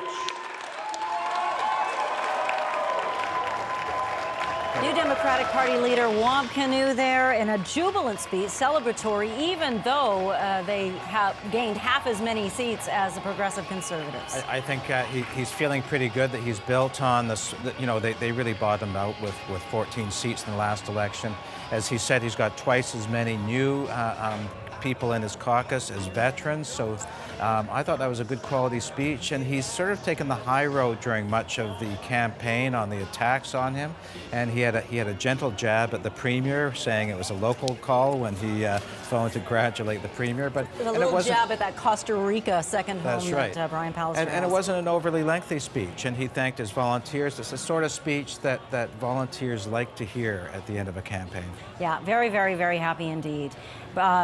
Wab Kinew saying that they are rebuilding, that they're going to be there for Manitobans, and that they plan to take back government.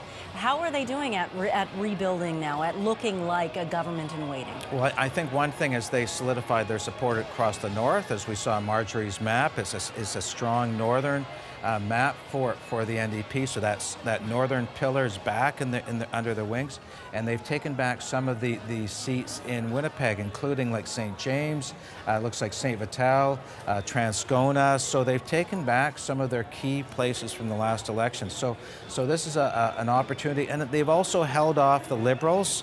The Liberals have been kept to three seats, and the Greens have not chipped away at the NDP support at the level that they were hoping. So, Janet, we had the center-left in this campaign fragmented across three parties talking about climate change and things like that, but the NDP should feel happy about how they've come out tonight. And certainly they talked about climate change there as a very strong message, and obviously a very appeal to be wanting to be a party that appeals to young voters, saying that they would join in student strikes for climate action coming up. Wab Kinew said that he called the Premier, Brian Pallister, to congratulate him on his victory tonight. And the Prime Minister has also issued a statement saying, on behalf of the Government of Canada, I offer sincere congratulations to Brian Pallister on his re-election as the Premier of Manitoba. The day before the Prime Minister drops the writ. Election to election to election, let's go to our political insiders and get reaction to how they feel about Wab's speech. Wab Kinew speech. I want to ask you, Erin Selby, as you were watching Wab Kinew take to the podium, what you were feeling, because I detected that you were emotional. I was feeling really proud. I mean, when this election was called, I think that the Conservatives were expecting us to lose seats. And certainly the deck was stacked against us, and yet Wab turned it around, and we've gained, we've got momentum. He should feel really good about this election. How do you articulate to Manitobans what this party is? This is not the NDP that you were part of. This is, as he mentioned, more new MLAs coming, a new leader, new vision. However, he said with a nod to history. So what is that? What does that mean? I think we're still the same NDP in that we listen to the people and we put people before profits. That's what we've always done. We want everyone in Manitoba to get an equal chance. We don't all get an equal start, but we want everyone to get an equal chance, and that's what we've always worked towards. Sure, we got a lot of new faces right now. That's exciting to see, but still the same belief and the same commitment to Manitoba families. Kelvin Goertzen, I want to ask you about how we all come together. When I'm looking down the panel, it's interesting. Your party obviously in with a big majority tonight, projected majority tonight. But how do we all come together? Everybody's goal at the beginning of the night is to represent all Manitobans. How do you bridge those divides when you see a map that is just by color, more orange in the north, more blue in the south, and Winnipeg still battling it out? What is that about? Well, I do think when you look at the map, I mean, we still are a party with the second largest majority that we've ever had as a political party, and we have significant seats in Winnipeg, certainly in southern Manitoba, east and west, but also in the northwest angle as well. So we do have seats throughout the province. We really are the only province or party that is representing every part of Manitoba. And so I think we're uniquely positioned to do that, and we'll do as we've done, I think, in the last term, is to try to represent everybody as best we can for what the best interests of Manitobans are. And we have seats in every part of the province. But both of you, it's interesting because the best interests of which Manitobans? It does seem like, we just heard from someone very passionate and angry in our cafe tonight, not feeling represented by your party. Obviously, the votes tonight would suggest that there's a resounding number of people who absolutely feel represented by your party. So what's the work to be done by both of your parties moving ahead? I'll start with you as we're projecting you're forming a majority tonight. Well, sure. And obviously, elections are emotional, and people put a lot of time and effort, not just leaders, but volunteers. They put it into trying to get their individual candidates or their parties elected. So I understand the emotion of election night. I have been on the losing end of governments more often than I've been on the winning end. So I see the emotion. Let's keep that trend. So I see, well, it's going the other way hard. Momentum's with us. In 5 more years, you might have a chance there. 5 more elections.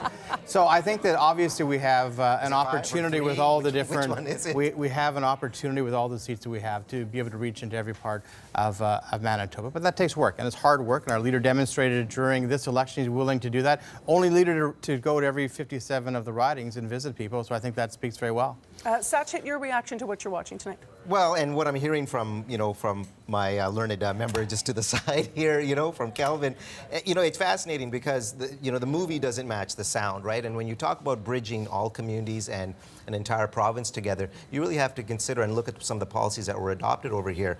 We increased the maximum donatable amount from $1,500 or $3,000 to $5,000, benefiting exactly who. We snapped an election 14 months ahead of even what is in the books, benefiting exactly who, right? And then we cut the per vote subsidy to parties, benefiting exactly who. So if you're talking about communities out there and you're talking about people on the ground that really want to have a voice, we've got to be very careful with what we're putting out there, don't we? And that's the issue. And I think that the Pallister government really has an issue with matching the sound and the movie and making sure it comes together. Because right now, what we are seeing, whether it's 3 seats or 18 seats across the board, you're seeing a lot of disenchanted people that aren't agreeing with what's going on, and we need to be careful. How would you speak to there was a suggestion by Chris Adams as he was doing some analysis earlier tonight, the results in Manitoba that we've seen in last election and this election, Mr. Goertzen, and how they might relate to other things happening in other prairie provinces in Canada? Well, I look at the results, and again, having been on the side in 03 and 07, 11 of not winning, we have almost a historic majority here. We are representing every part of Manitoba, in Winnipeg, in the north, in rural. We've got the Liberals now who want to go back and give the subsidy for political parties. We have Aaron trying to say that this loss, almost a historic loss for the NDP, is somehow a victory. The Liberals have lost party status and they want to declare victory on that. I think Manitobans have spoken loudly tonight. They've given us a second strong majority, the second strongest majority we've ever had as a political party. I know Losing that seats is never a win. I know. Well, there was not many other ways to go, but I know that you're trying to paint this in as best a light that you can. And I wish you well with that. It's not always easy to take such a difficult position. We'll let Erin in here because you brought her up here. So, Erin, go ahead. They lost seats. They lost seats. There's no way to spin that as a win when you lose seats. That is people saying what you're doing, we don't agree with it. Second highest majority of a Conservative government. I'll take that.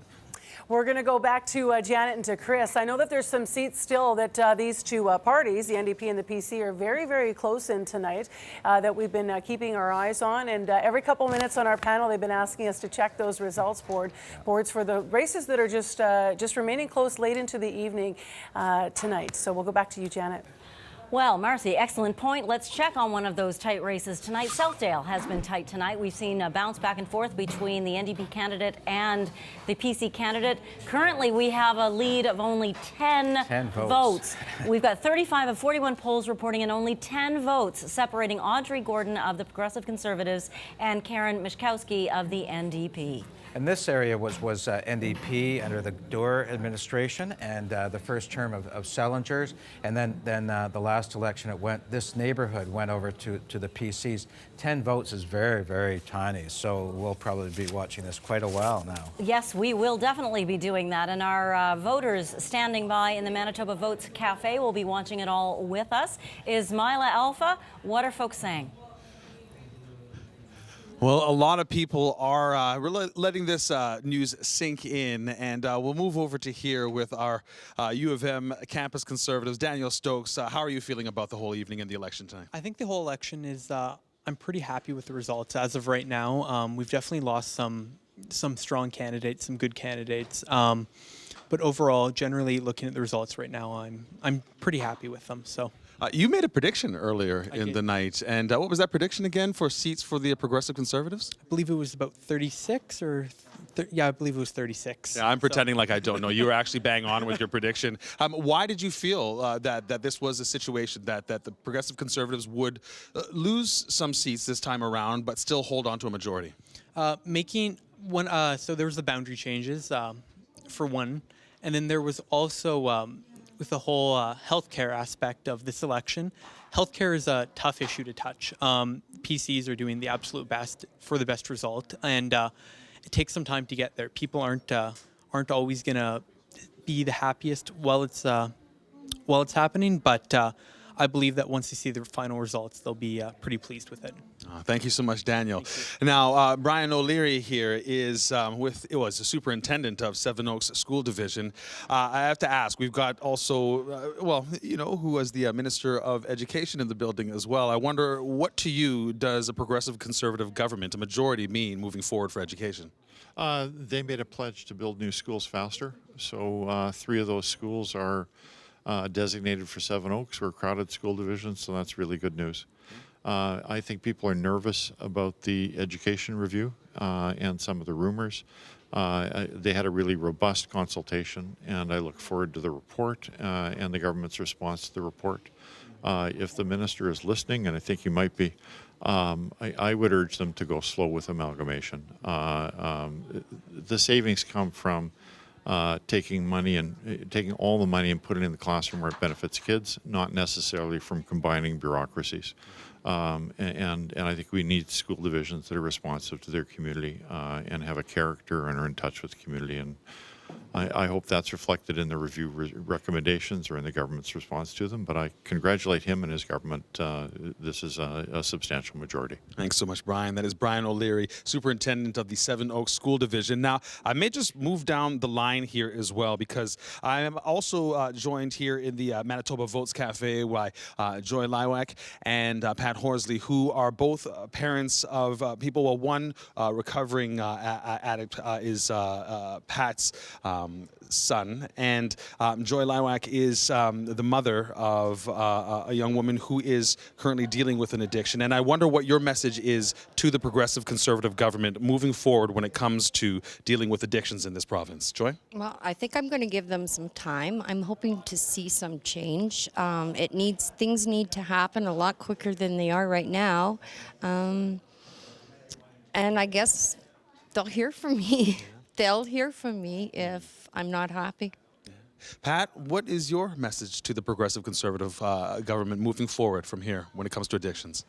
Well, this is their opportunity to really address this issue because up until now, I don't feel that they've made a concerted effort. We have had the inquiries and the task force, and now it's time to put those ideas into action. And it needs to happen sooner than later. Thanks so much. So there you have it, a range of emotions here in the Manitoba Votes Cafe. Back to you, Janet.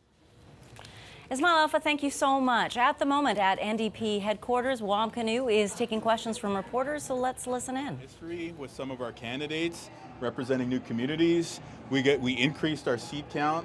We took out a cabinet minister for the Conservatives. I mean, this was a very good outcome. A month ago, we were reading columns about how we were going to be lucky to hang on to the seats we had. Instead, we took from the Conservatives and we sent a clear message that we are the progressive voice here in Manitoba. We are the team that's going to stand up for healthcare, education, and the environment. And I think all the new candidates, we got a lot of new, fresh MLAs coming in. That excitement's contagious, right? We're feeling really good about that. How long will you stay on for as leader? Well, I intend to form government in the next election, so once we do that, it's anybody's guess. How do you feel that having more new MLAs than veterans is going to affect your opposition? I think it's a great sign. We're going to outwork the Conservatives over the next 4 years. They're tired already. They're out of ideas already. And we got a new team that's full of energy, passion, and progressive ideas to take Manitoba in a good direction. What's your biggest disappointment tonight? I feel great. I feel really good. What's the result that really guts you? I feel amazing. You could keep asking as many times as you want. I'm going to keep smiling. I'm going to keep telling you this is a great outcome. Did your party get the number of seats that you wanted tonight? Pardon me? Did you get the number of seats you wanted tonight? Yes, very good. What was the number you want? Well, we had a very good outcome. Rob, towards the point in this election campaign that a lot was made about your leadership, as it has been about your past and questions about your character and all the rest. Was there a number in your own mind that you knew you had to hit so that nobody within your own party or outside would question your future as leader? The attacks that the Conservatives launched against me could only land if I gave them. Listening to Wab Canoe there answering a question on his leadership, but we're also watching simultaneously Brian Pallister and his wife Esther walking into Progressive Conservative headquarters tonight.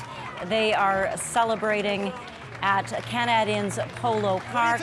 A second there's Bartley Kivas. Let's see if he can get some answers from Pallister, Mr. Brian Pallister, our premier. Nope, he's not getting answers. Pallister is giving kisses instead, saying hello and thank you to the people who have supported him through this hard-fought election. A second majority government for Brian Pallister and his Progressive Conservatives. Yes. Sorry, Chris Adams. Well, he must feel very pleased with 34 seats as we see on the board, a very strong showing. There he is with his wife Esther, who's been a very solid supporter of his campaigning over the past many parts of his political career, and you see them all on the stage. Well, let's just listen as he gives another congratulatory hug and kiss, and listen in. Wow. 4 more years!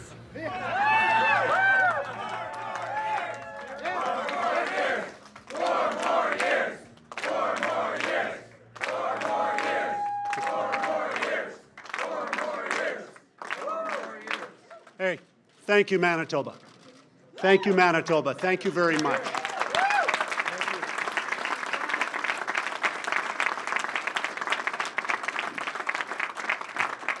As in every election, Manitobans had a chance to make a decision. They made a choice. Vous avez fait votre choix. Not backward, forward.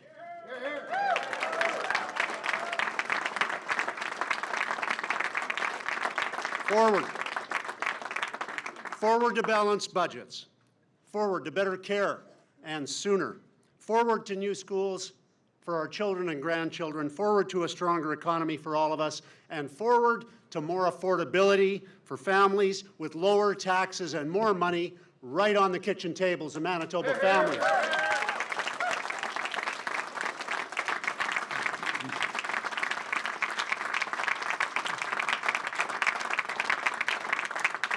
Thank yous are in order. I want to say, first of all, thank you to all the candidates, all the supporters, and to the leaders of the other parties for making democracy work, for giving people choices. That's what democracy is all about. Tonight they chose, and those other candidates for those other parties and those other leaders deserve our thanks and our congratulations for giving people in Manitoba a chance to choose.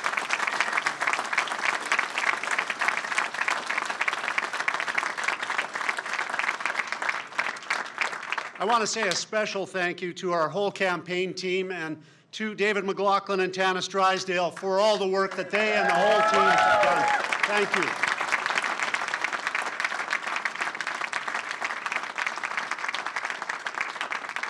And I want to say a very heartfelt personal thank you to all of the dedicated volunteers. We are the volunteer party. Thank you to all the volunteers who worked on all our campaigns right across the province.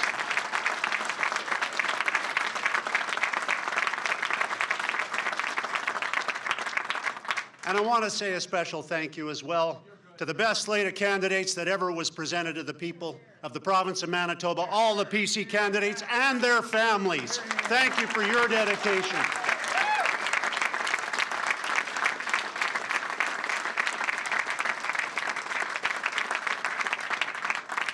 And if you'll permit me, I also want to say thank you to our family, to my family, to Esther's family, for their support, for their love, for their advice and counsel, and to our good friends who have stood by us through thick and thin when we were not as good of friends as we should have been, because this job is consuming.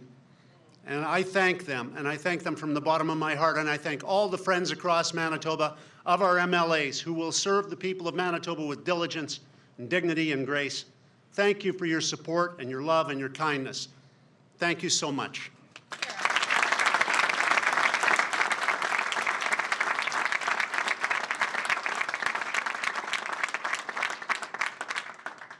If you'd allow me, I want to reflect for a moment on 27 years ago when we had a one-year-old who's not one anymore.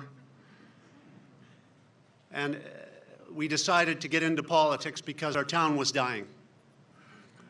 And we accepted a challenge that many others have as well, of getting into public life.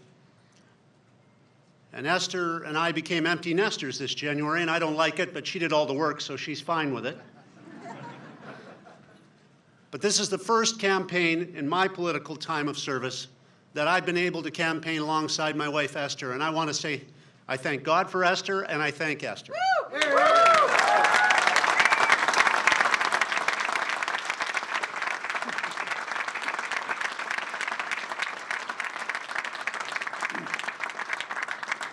Look, you all know, and Manitobans recognize, that we inherited a massive responsibility.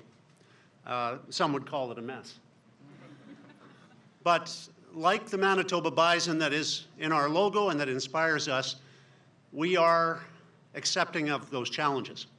The Manitoba bison, unlike most species, when faced with a challenge, always turns and faces toward it. And we did that, and we've done that, and we've done it with focus.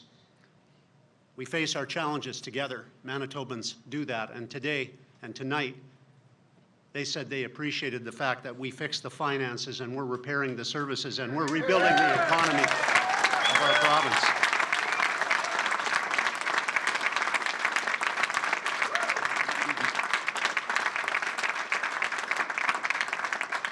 There is absolutely no doubt that Manitoba is now Canada's most improved province. We are the Keystone Province. We are the center of Canada. We are no longer Canada's best-kept secret. And next year, when we unite to celebrate our 150th birthday, our 150th birthday in the most beautiful and blessed country on the face of the earth, our Canada. We will come together next year, and we will come together to honor our past. But I assure you, ladies and gentlemen, that we will also come together to celebrate the future of Manitoba.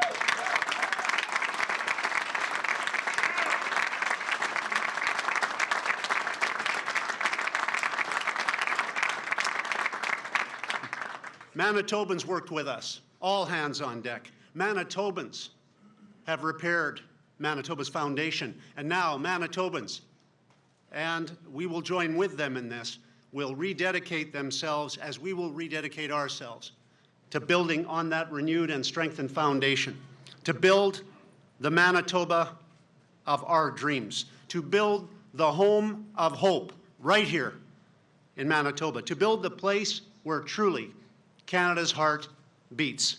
Manitoba, united, never backward, like the Manitoba Bison, always forward.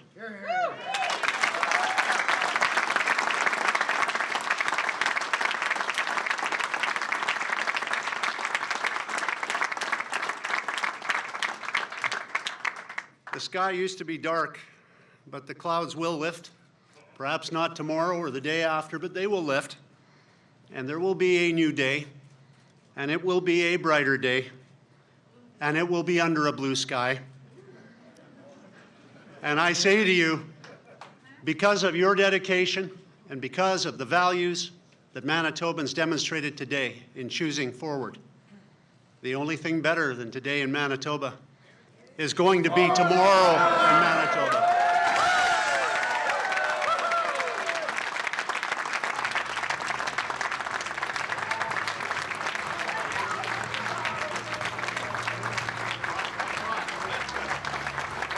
Manitoba Premier Brian Pallister re-elected to a second majority government tonight by Manitoba voters. They are going to have a mess to clean up at Canadians Polo Park because they just set off all those streamers. They're everywhere. They are celebrating tonight Chris Adams. Well, this is the same location, I believe, where Rob Canoe was elected leader of the NDP when he ran against. Canadians Polo Park. It's a popular spot. That's it's right. central in Winnipeg. Large enough to hold a big convention gathering. So, but this is quite a victory for Brian Pallister. You know, his second term, 35 seats as we see on the board. He's solidified much of Winnipeg. You know, if we think 8 years ago, 10 years ago, people were talking about Fortress Winnipeg, that the PCs weren't able to penetrate into the NDP territory. So the PCs have really found the formula to win across much of Winnipeg as well as across the rural south of Manitoba. Now, last time, 3 years ago, they took 40 seats. Tonight, only 35 if the numbers stay as they're sitting right now. But look, how significant is that high a number in a second majority government? Well, if we remember, that's 29 to have a majority, so that gives him a very comfortable 6 seats in the Assembly. You know, if he has some struggles with 1 or 2 MLAs during the coming couple of years, he's got a very good cushion. So I think this is a very good number for the PCs. At the same time, I think it's a very good number for the NDP, that they've built up, they've increased by 5 seats from the last election. It solidifies, I think, Rob Canoe's leadership. And then if you look at the Liberals, I think they're where they were before. So I think this is a stand-pat election. There are a number of constituencies that have moved away from the PCs, including St. James, St. Vital, Thompson, and Transcona. We still have to see what's happening in Southdale. That's going to be a nail-biter for the candidates for the next probably couple of hours, Janet. So it's been an interesting evening, but it's a very good night for Brian Pallister. Interesting that we see the 5-seat change. The 5 seats stolen directly from the Conservatives going to the New Democrats. Yeah. Again, we're at a 2-party province. It is the battle between those 2 parties in Manitoba. Oh, let's listen in to hear what Mr. Pallister has to say to reporters.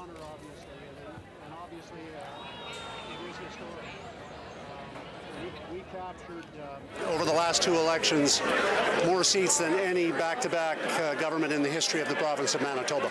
That is a monumental honor, and it carries with it monumental responsibilities. Do you take any sort of rebuke, might be too strong?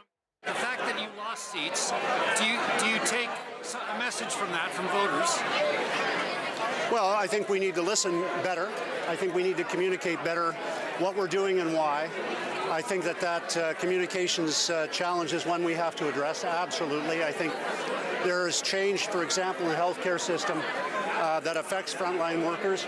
It's beginning to work, but it's not easy on everyone, and I understand that. And I think we need to improve in terms of strategies, in terms of communicating with frontline workers what is going on, why it's going on, and how it'll work as much as possible in advance if we can. I accept that, but I also think it would be wrong to suggest that getting close to half the popular support in back-to-back elections was anything resembling a rebuke. Healthcare. I beg your pardon? You lost a cabinet minister tonight. That's correct, and that saddens me tremendously. Colleen Mayer did a tremendous job, and she worked very, very diligently. And of course, I'm never happy to see people lose their seats that are progressive conservatives. Healthcare was probably the biggest thing you tackle, maybe other than the deficit, is education next. You've got the review. You're promising to phase out education taxes. Is education the next big thing you will overhaul this term? Well, we've already embarked on the K-12 review, which is historic. That's over half a century since the last major review, I believe, Duff Roblin. So it's clear that Manitobans want to see better outcomes from our education system. And just as with healthcare, I think that standing pat or going backwards is hardly the answer. Manitoba children deserve better than 10th out of 10 in all comparable measurements on outcomes. So review is underway and will proceed. Again, as I said earlier, though, I think the consultative process demonstrates we had over 10,000 Manitobans participate so far in the planning phases of this review. And so we're dedicated to doing a better job of communicating, and I want to continue to make sure that's what happens, because the education system doesn't belong to governments, it belongs to parents, families, and children. Will we see more closures of rural Manitoba in your next term? Well, the emergency room reform in Winnipeg is proceeding as it has in every other center around the country, with positive results being demonstrated elsewhere. The NDP chose to run a campaign of fear, saying that healthcare was going to hell in a handbasket, and people didn't buy that, and they shouldn't buy it because they don't want to wait as long as the NDP made them wait any longer. They want shorter wait times. So we've committed to the most significant investments in the history of the province in healthcare, and in our platform, we made serious commitments on several files. One of those being obviously healthcare, where we've committed to investing an additional $2 billion. Better healthcare sooner is what everyone wants in the city of Winnipeg, all over the province, and we'll continue to make investments to make sure those outcomes are improved. Will you be campaigning with Andrew Scheer over the next 6 weeks? I'm sorry? Will you be campaigning with Andrew Scheer, the Conservatives, federally over the next 6 weeks? Well, I just talked to the Prime Minister, and I received congratulations from him, and I continue to see some good results from our partnerships with the PM and the federal Liberals, but I also see some areas of public policy where I'd like to see Manitoba respected a little more than has been the case up till now. We're not an increased taxes party, as you know. We want to see more money on the kitchen tables of Manitoba families. We want to see seniors better protected. And we have a Made in Manitoba Green Plan that we have developed and will be acting on that will keep us in the lead of all provinces. More stringency on fuel additives, clean green fuels, more investments in hydro that makes sense as opposed to what the NDP did with hydro. Our green commitments are real, and we'll continue to make those, but we don't agree with the federal carbon tax strategy. We don't see it as working effectively to clean up our environment, and so we will continue to agree on things with each party when we see a Manitoba position being articulated by them, and when we see something that goes against what's in the best interests of Manitoba, then we're clearly going to oppose it. So yes or no, will you campaign for Scheer? Last question. As I said, each party has policy positions. Some of them we like, some we don't, but I'll continue to say on the carbon issue that we certainly agree more with Mr. Scheer than we do with Mr. Trudeau on that one. Thanks, everyone. Oh, ouais.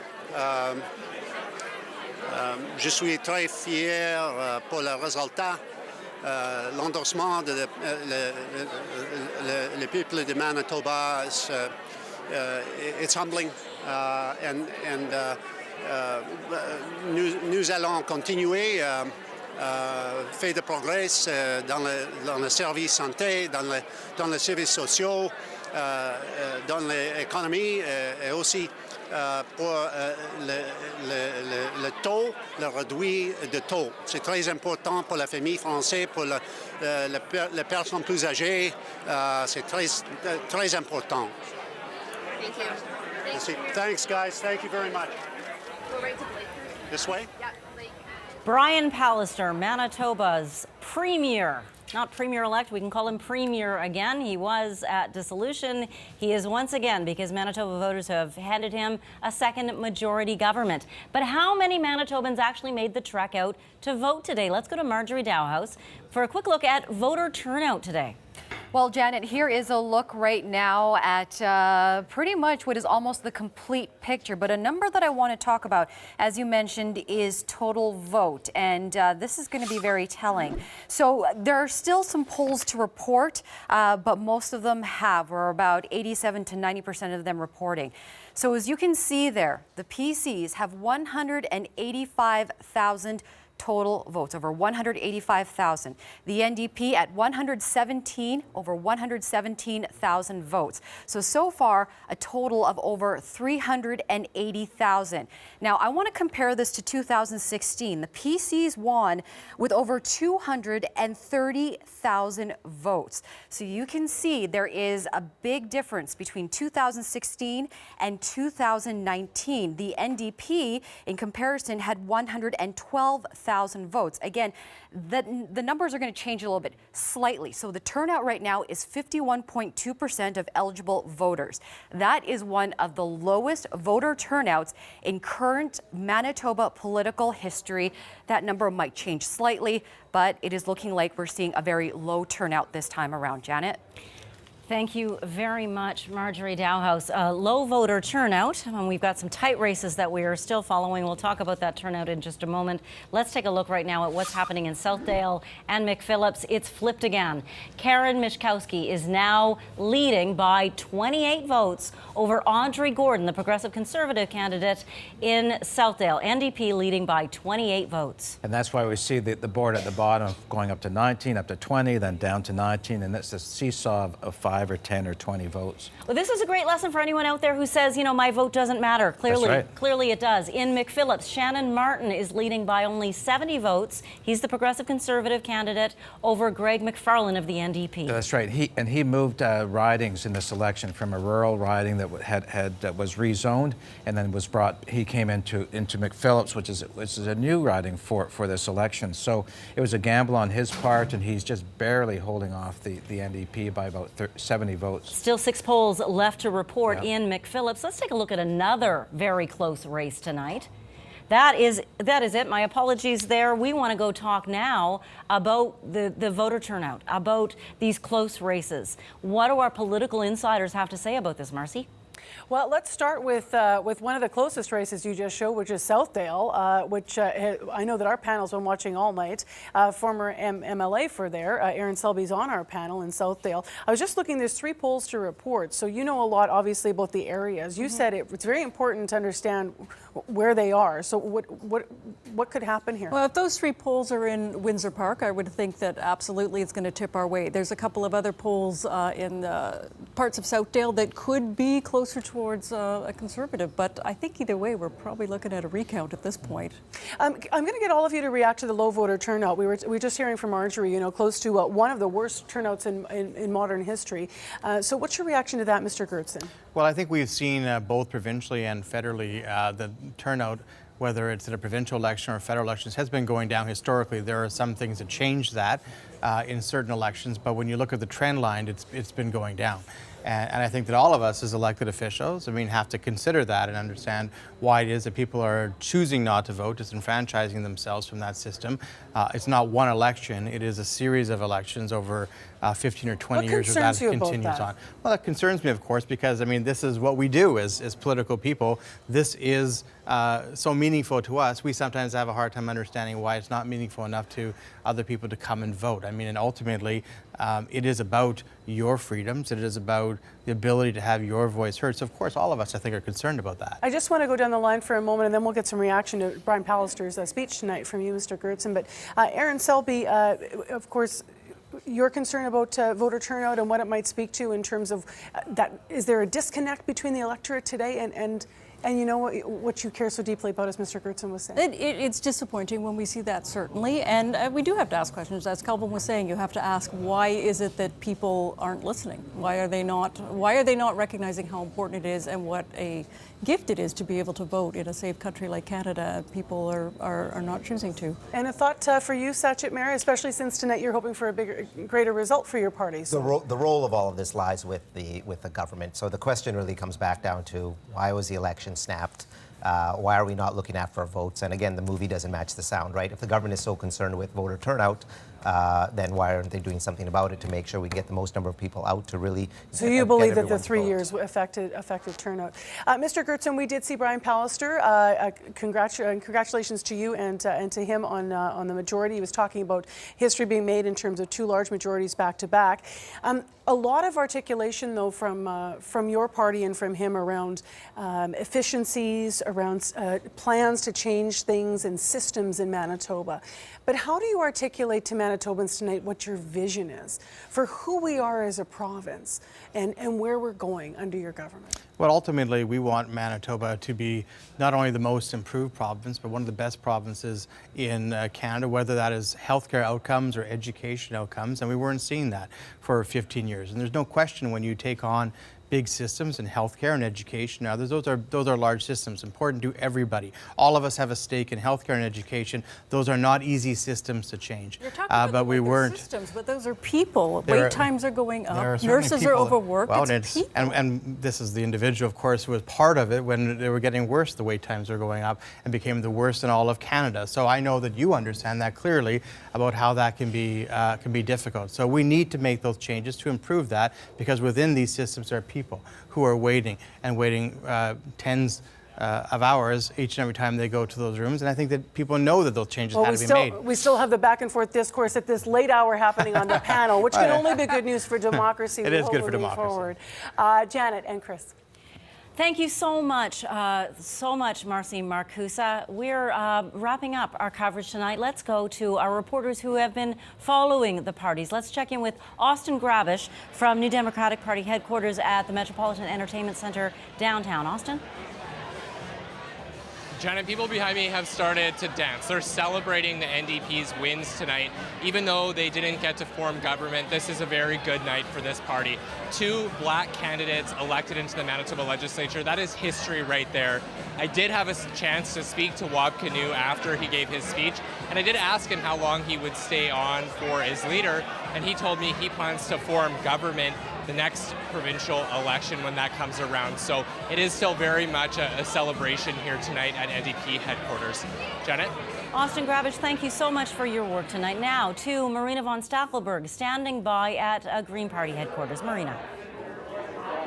Well, not the night that the Greens were hoping for tonight, Janet, failing to get a seat in the Manitoba legislature. I just spoke with party leader James Bedham. He says that he is looking towards the federal election, planning to start campaigning for the Greens tomorrow in the federal election, something that he says he's prepared to do. We asked him if he would stay on as leader of the Manitoba Greens. He says he will as long as they have them. Janet. Marina von Stackelberg, thank you so much tonight. Alana Cole is standing by at Liberal headquarters. Alana. Well, this has to be a disappointing night for the Liberals. Heading into this election, they held 4 seats. They needed to win that many seats tonight to maintain official party status. As things sit right now, that status is in jeopardy. Now, Dougal Lamont, the Liberal leader, he did win his seat in St. Boniface. And when he addressed the crowd here, he remained positive. He thanked everybody for their hard work. He said, you know, people ran a campaign they can be proud of. And he says they'll continue to build the party. Janet. Alana Cole, thank you very much for your work tonight. And we also need to thank Bartley Kiva, standing by at the party that is probably the most celebratory. He's at Progressive Conservative Party headquarters. Bart?